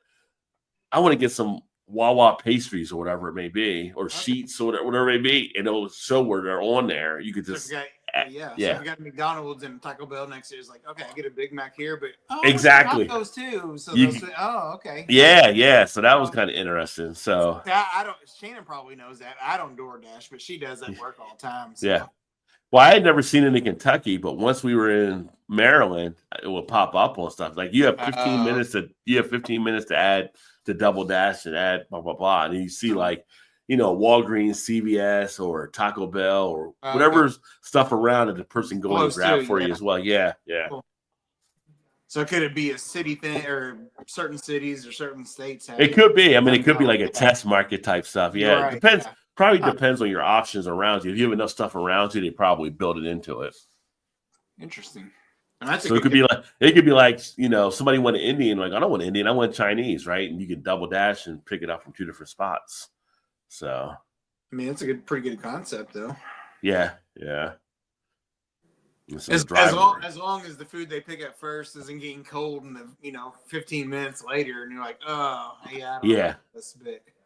Yeah, they got to be close to each other, right, for them to actually do it. But it's kind of like if you order from KFC or something like that and everything, but you don't want to get a soda there, but you're like, maybe it's for like 3 or 4 of you. Like, well, let's get a couple 2 liters at the local gas station, right? So you can have them add on to the local gas station, and they would pick that up on the way back with the food. Yeah. Interesting. I have a guy named Skinny Sammy who would deliver anything to my door for a decent tip. Anything. He's the best. I feel like Skinny Sammy might be a crack. He might be a crack addict or something. The name Skinny Sammy ought to tell you everything you need, and probably what he's delivering. Yeah. When I was like, you remember watching Martin back in the day? Oh yeah. And then Tracy Morgan's character, Brother Man, whatever. You'd always like be selling stuff all the time. And he would show up with different things. I was on Facebook the other day, and one popped up on a video when it's like Martin's Heat and them were out, and they were like all sitting there shivering, and they're hungry. And he shows up, and he's like, "I got this rotisserie chicken right here." And he pulls this rotisserie chicken out of his and they're like, "Where the hell did you get the chicken?" He's like, "Don't you ask no questions. This is what I got. Do you want it or not?" Do you want it or not? And Martin's like, "I ain't buying no chickens." And they're like, "We're starving. He's like, "What's wrong with your heat? You ain't paid the bill." Oh, Martin was some hilarious shit for sure. That's funny. Have I brewed? Yes, I have brewed beers before. I don't really brew as much. Actually, when we moved, I got rid of all my brewing stuff before we moved to Baltimore. But when I first started getting into the beer type scene, I did do some brewing and came up with some different batches of stuff that I did, and I'd have some of the people I worked with sample some of the things, and it's fun. I wanted to get fully immersed into the whole beer thing when I decided to take this on. So I feel like being able to brew beer adds another level to your knowledge base. So yeah, it was fun. I just can't do it all. I mean, me and Todd were joking earlier. Todd had to go to a retirement party earlier tonight, and I'm like, I wish I was retired. Like, I don't have the time to do everything, right? So you got to pick your battles. And so I let the brewers brew, and I'll talk about the brewers that brew, and I'll share all the beer stories, all that kind of stuff, and kind of do the marketing and media type thing. But brewing is definitely a fun hobby, and it's kind of cool too. Like, you created this beer, and then people are enjoying it, and you're like, if you like cooking, you would enjoy brewing beer as well. I need to get back in. I got all my stuff still. I need to get back into doing some stuff.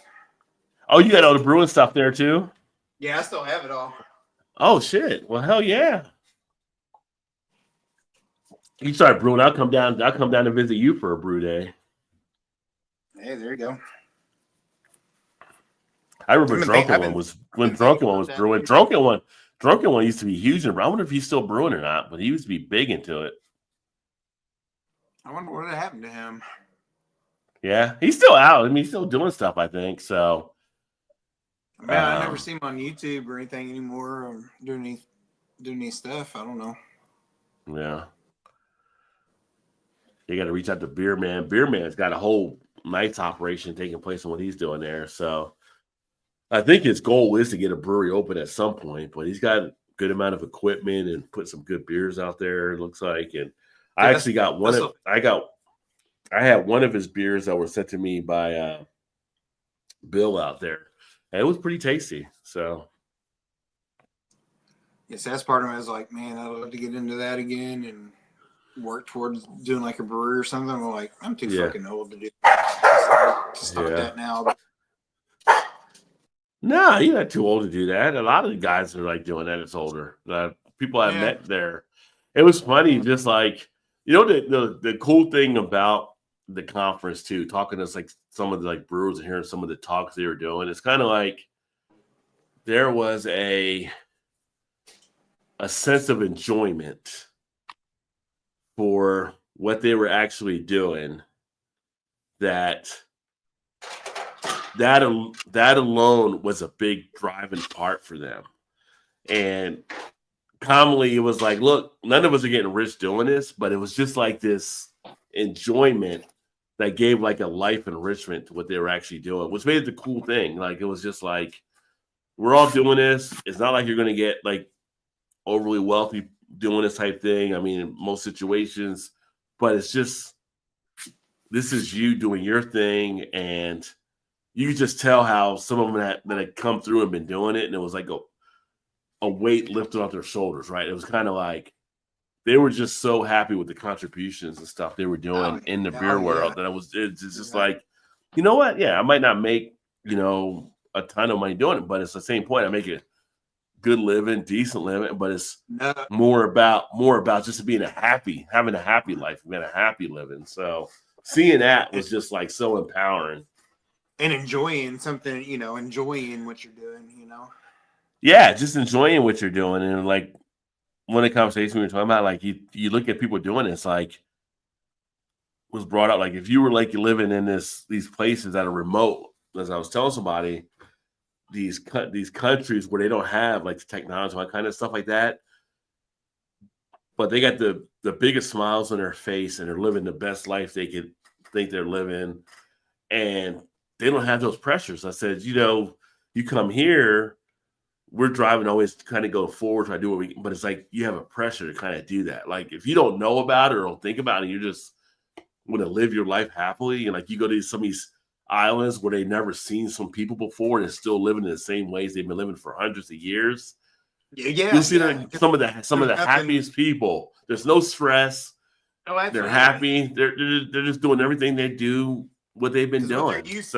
What they're used to is just the plateaus. Like there's never anything that gets better than what that is. Right. Not that there's nothing wrong with that, but that's what they're like. Okay, hey, I just want to get to that. You know, that's where here in the States it's like.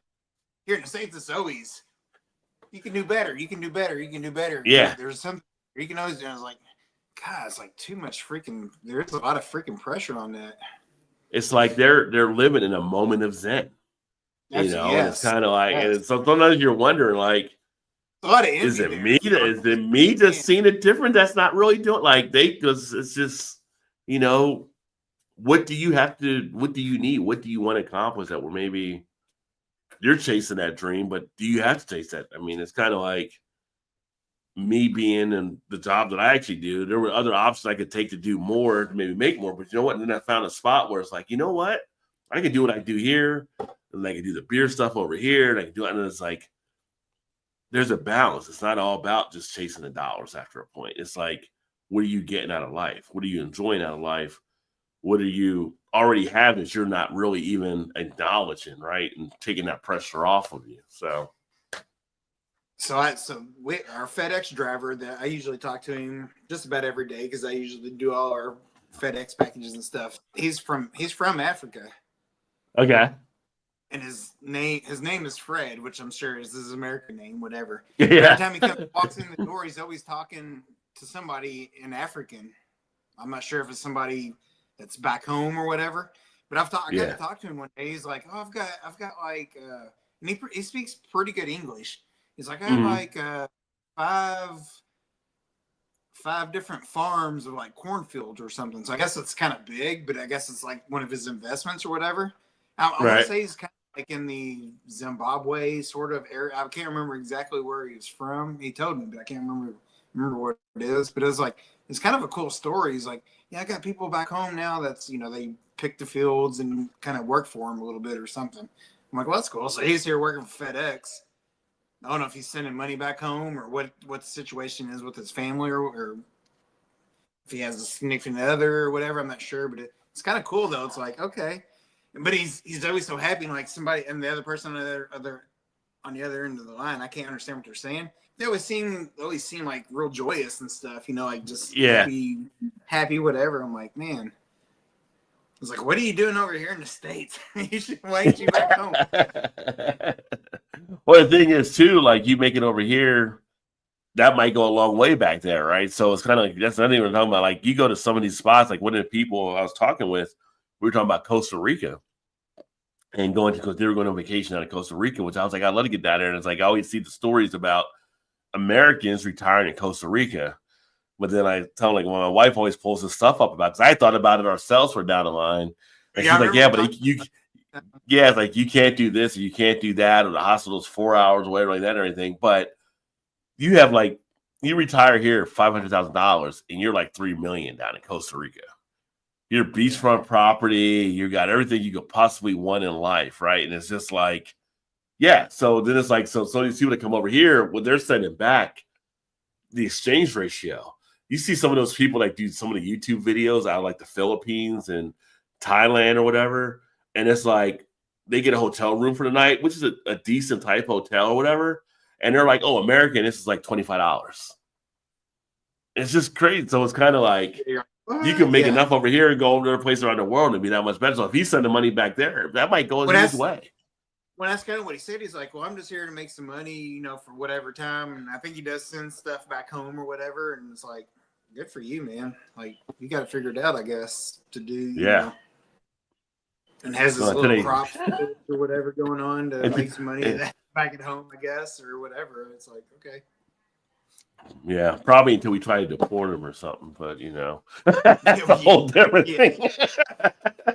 Until Mr. Orange gets his hand on them, then you get like what happened to my old UPS guy? Oh, they sent him back. Yeah. UPS sent him back. Like, hey, what's your name, Bob? What happened to Fred? Oh, well, he's not in the States anymore. What do you mean? Yeah.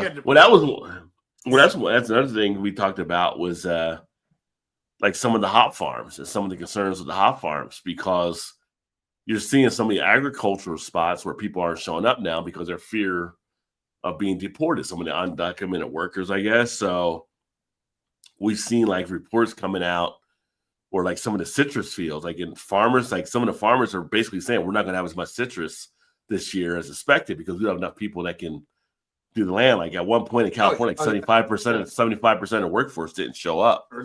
And talking to some of the hop farmers, they run into that as well now, like because it's skilled labor to actually get out there and to get the hops and how you have to treat them, how you have to pull them off the weeds and all kind of stuff. And you try to get some of the Americans trying to do that stuff, and it's like how much you try to pay them, and then the work. I would say the work ethic isn't the same, right? So it's kind of like you get some other people in, they're happy to work, they're getting stuff done, bam, bam, bam, bam, bam. An American, you get in there like 10 minutes in. When do we get our break? Like we do, or they're, or they're kind of, or they're carefully pulling stuff apart when the other people are just like, they just got a system, Like I saw some people when they were doing like, you're not paying me enough to do that. I ain't doing that. Right. Like I see some of the people doing some of the oranges before in the video, and they were showing how the Mexican workers are doing. They were like, they have like a whole system, and stuff's flying, and the Americans are trying to cut it down and do all stuff. Like they had no idea on how to do it. So like it's kind of like cuts or something. Like, what do you? Yeah. So it's going to be interesting to see. But yeah, we talked about some of that, like being a concern out there. I said, poor Fred. Yeah, we got to worry about Fred out there for sure. Yeah. Fred. So nice. He's so nice. I like talking to him when he comes in. Like he's cool. He's like, hey man, how you doing? With his accent or whatever. I'm like, hey, how's it going, Fred? It's like, oh, nice, good.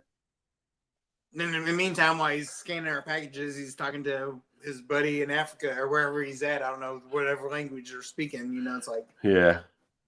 I was like, that's cool. I guess it's kind of cool.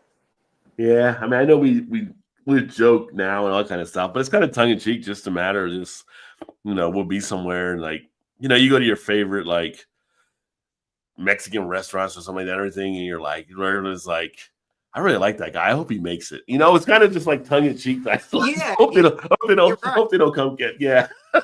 Yeah. That's kind of same thing with him. It's like, man,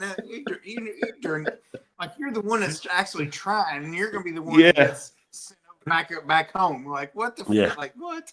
Really? Yeah.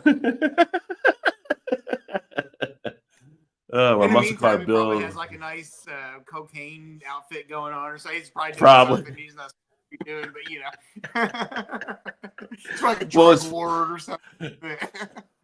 Well, it's funny because like I went to Kroger a few weeks ago and went to go check out, and just the girl's up there. She's turned away. She's got it on her phone, and I'm like, "Hello, like." She's like turns around all slow, like, "Oh, I'm disturbing you because you're working right now, right? You're working, but you're on the phone. I'm the customer trying to pay for my shit, but I'm disturbing you." Yeah. Like, Yeah. They're going to ask you to leave. right. It's just like it's a whole different ethic in that regard. So it's just like, man, I don't know.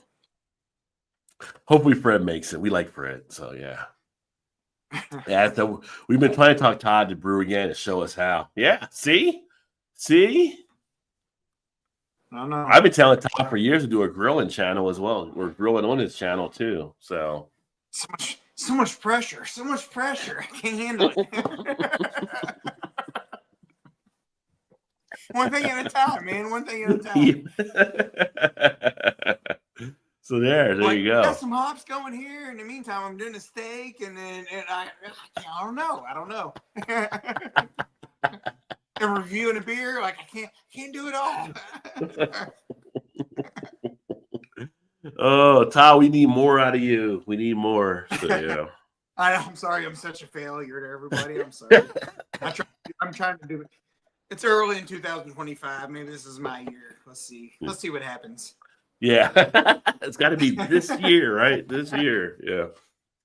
It's now or never. It's now or never. You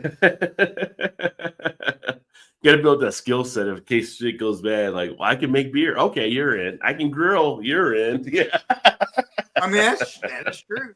I could be the male version of Vanessa, I guess. Maybe. Yeah. I don't know about selling things or weaving things or making leather stuff, whatever, but Yeah.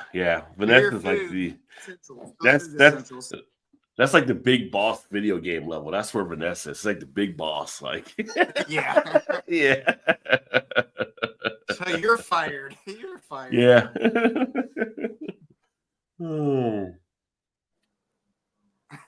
I will say this cabriole is pretty tasty though. Definitely more fruity than not. I don't get as much of the maple coming through, but maybe that it is smooth, so maybe it adds to the smoothness. I do like the cinnamon and the fruitiness. You're all gonna make me have to buy one of those turntables. They are popping up on more. Well, when I had it, I know Dave ended up getting one. I wish somebody would use my Amazon thing when they do it. Dave had one. I was like, "Oh, come nuts! I'm gonna get one." Yeah, and then spinning around, I was like, "That's kind of cool." Also mesmerizing a little bit. Yeah. And then Ray has one. I think it was Ray that has one. But then I saw another channel where somebody else had one now. I can't remember who it was, but it was like another video I pulled up on YouTube. I'm like, oh, okay, this Shane has one also. Shane may have one as well. So, but it was somebody different that wasn't in the group. Like, where did that person get like a spinning thing now? Like everybody's out here spinning. Like, out. I don't need original Chris Rock. They're spinning. They're spinning. Yeah, it's a nice little touch to actually have there. So yeah. But no, it's all good. All right. Well, I think we'll get it wrapped up. We're at 11 o'clock here, so we'll wrap this one up. I think a little early, but it is like really a little early compared to where it can be sometimes.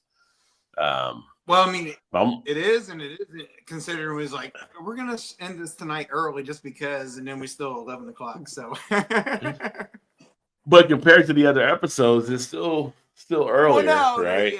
Yeah. Like this is beyond time, like when it should be, but usually never ever happens that way. But yeah. Well, usually we say it's Shannon's fault, but we have no excuse tonight. So yeah. So here's your chance, right? Here's your chance. Don't blame me. I don't want to be blamed for it. Yeah. Even though I'm off tomorrow, and I could totally be blamed for it, but you know, You could be. But I no, so I don't want to be that guy. nobody wants to be that guy. But yeah, so stay tuned. We'll be together. Todd and Shannon up here for the Beer Fest. So we should do some like good videos, exclusive videos from the Beer Fest. Maybe Oh, you and I yeah. can go out and do some live videos or something. Yeah. Oh, I said he did see it on Shane's channel yesterday and thought that. Yeah, so Shane's got one out there now too. Like I thought he did also. I feel like I should be getting some royalties off of it. royalties off of the deal. Everybody starts pulling out these tables now. I mean, I'm not saying I'm a trendsetter, but I have set a trend, I believe. The Mr. Wonderful effect. Yeah, Mr. Wonderful. Little royalties. All right. We all borrow ideas, I'm sure, at some points from each other, so it's all good. I mean, it's all in the family, so there you go.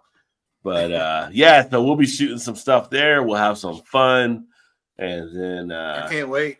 Can't wait to see you guys. Hopefully tomorrow we'll grab some dinner and stuff like that when you guys are up. We'll see Trez on Saturday. We haven't seen Trez in a number of years, so that'll be good. Get to meet his wife. They'll be coming to the Beer Fest. Yeah. And it'll be cool. It'll be a good time and a lot of good stuff happening and looking forward to it. And the beer week continues, so to speak, at least for me. I mean, it'll be Friday night. Friday, you know, yeah. I was going to say Friday night might be my off night, but not if we go out because I'll probably drink a beer tomorrow too. So, yeah, or a beer off too. Night.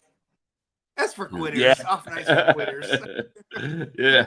Well, it's funny depending when you guys get up here because there was one place I was thinking of. I told you with the Ford type thing, but just in case if it's a little bit later, I was like maybe like one of the Mexican restaurants or something too. But we can talk about that stuff. Either. Yeah. There, like we got one by our house that's usually good. I'll message you when we get ready to leave. Then you can kind of pinpoint kind of ish time frame will be there. So yeah, definitely. But no, she decided to see Shannon and stuff too, and hang out for a bit and see you as well. So yeah, it'll be. And if we don't get to do it tomorrow night, then we could always maybe go do something after the fest or something, go eat, have dinner or something. Yeah, but I feel like it's a little bit. I feel like it's more risky on the back end of the fest. Yeah, or yeah, if we could do that, if we're okay. But if not, maybe like Sunday morning, like there's some brunch places and stuff too as well before I go to the UC game or something. Yeah, true. Yeah, but we'll figure it out. But thank you, Az. Much appreciated. I know we're gonna have some good fun there, and we want to get you up for what you want to plan for, Az. So we get Todd and Shannon back up. But if you could plan for September when they do the Oktoberfest up here, because that's what you want. The Oktoberfest is a fun time. We need to plan that for this year for sure. Because that'll be on the weekend, so that'll be a little easier. Yes. Yeah. So if you haven't been to the Oktoberfest in Cincinnati, it's a pretty huge deal and lots of good fun and get all the beers that come over from England and stuff, or Germany rather, for the festival that you don't sometimes even see. Like, you get Eyinger over here and you get some of the other breweries, but they also bring not just the Oktoberfest beers, but they bring other styles of beers too, which is pretty cool. And you used to see Joey Chestnut throw down 70 sausages in 12 minutes or whatever he's working on. Yeah. I mean, that's one I want to do is the Cincinnati Oktoberfest, and I also do want to check out the Bachfest at some point also. Yeah. I'll check the date for the Bachfest. It's usually here in February, but I don't know how they did it versus the beer fest, it's usually within like that next week or so, but it's usually a good time. Get drunk, take pics, make the hangover look like an episode of Mr. Robin's Neighborhood. Getting on, no bullshit. Cheers. Yeah, it's usually a good time. I have to come up with a question for the people for this year because Shannon won't let us probably do another fried bologna poll, so I have to come up with something else to see what I have not eaten that people may eat. Like, I'm trying to think of something that. This year's Bachfest is March 7th through the 9th. Oh shit, my birthday's on the 9th. There you go. So they moved that back, which is actually good because it'll be warmer. Because when it was in February, a lot of times the weather was unpredictable. The 9th is a Sunday. The 8th is a Saturday. So that'd be a weekend one if you come up for that. Through the 9th, yeah. So it's a whole another month away. So that still could be a possibility. Yeah, I think I'm going to Bachfest this year because I haven't done it. I think I'm pretty much going to go. Although we got Tailspin on the 1st. I think it's March 1st. That's the first. Yeah, Shannon was the first for that. Yeah. Will be that week. Yeah. So, yeah, I don't know if it'll happen this year or not, but definitely do that in the works. Yeah. Maybe we'll do Oktoberfest this year and Bachfest next year, maybe. And in May, the Memorial Day weekend stuff, they actually do the Taste of Cincinnati, which they have like stuff downtown with various food and then also beers and stuff too. Oh, nice. Okay. But there's a lot of stuff going on, Yeah, I mentioned because of May, I know May, it won't be that weekend, but in May, I'm trying to get to that Brewers Conference probably. But July, Carolinas, it's just like a lot of stuff happening. So, yeah. So, yeah, things are adding up quickly. Well, Farrell said, if I got time, Home Depot, maybe. If I can make it happen, right? Like, yeah, it's a lot of stuff happening right now on the calendar. Like, yeah, it's a full Saturday. It's so funny. Yeah, it's funny. I was talking to Kate about getting her on here to talk about some of the beer stuff, and we were trying to talk about the calendar. She's like, "Oh yeah, as long as you like call me like last second." I'm like, "No," I said, "I always plan stuff out. There's like always some stuff happening, but it's like, yeah, some people are like, oh yeah, we're gonna get you in. Can you come on tonight?" Like, no. I'm busy. Like, I'm just not free. Just whenever you want. yeah. So, but no, it's all good. But well, thanks everybody that tuned in. We'll go ahead and get signed off. Yeah, for assets for sure. So yeah, we'll have to keep him in the mix for the Oktoberfest upcoming here in September. Definitely well worth it, like I said, to actually come up for that. Second biggest in the world outside Munich. I was going to say, wasn't that the second biggest? Yeah, it's the second biggest in the world. I mean, if you want to wear your lederhosen, you can wear your lederhosen as well. So I'm gonna buy them. I'm gonna wear them. People wear the lederhosens up here for it, and the women wear the whole busty air type outfits and stuff like that. And they have like the Dachshund on the Friday. It's usually like the Dachshund, the wiener dog races they do. Oh, it's always interesting. Yeah. Cool. And then yeah, and it's usually downtown. The last few years, at least before we left, I think it's the same by the stadiums at the banks. So they close off like 4 or 5 blocks, and it's downtown across from the stadium, so you can walk around and do stuff. And then it's also nice because you have the banks there. So if you're like you wanted to maybe not eat something from the stands, but go to a restaurant, you have the restaurant area right there too, which is nice. Yeah, but it's, yeah. So it's a good time. Good spot for it then. Yeah. And depending if the Reds are playing, it might be a Reds game you can catch as well. So, there you go. Yeah. Cool. All right. Well, let's wrap this puppy up. Like I was gonna say, like a P. Diddy party or something like that, but that don't really work anymore. So we'll go ahead. We're gonna slide on out of here. There you go. You can't say slip and slide with P. Diddy. No. Take that. Oh man, I don't think he's ever getting out of jail the way it looks right now, but probably not. Oh man.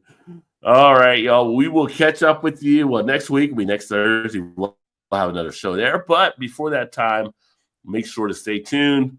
We'll get some of the other footage up. What's your beer, Todd? Make sure if you haven't seen Todd's videos, make sure to check them out. He'll have some new stuff coming up, I'm sure, but already has some stuff there on the channel as well. So a lot of good beer things happening. Hopefully you guys are set for a nice weekend. And I and Todd look forward to talking to you guys soon. Y'all have a good one. Cheers, everybody.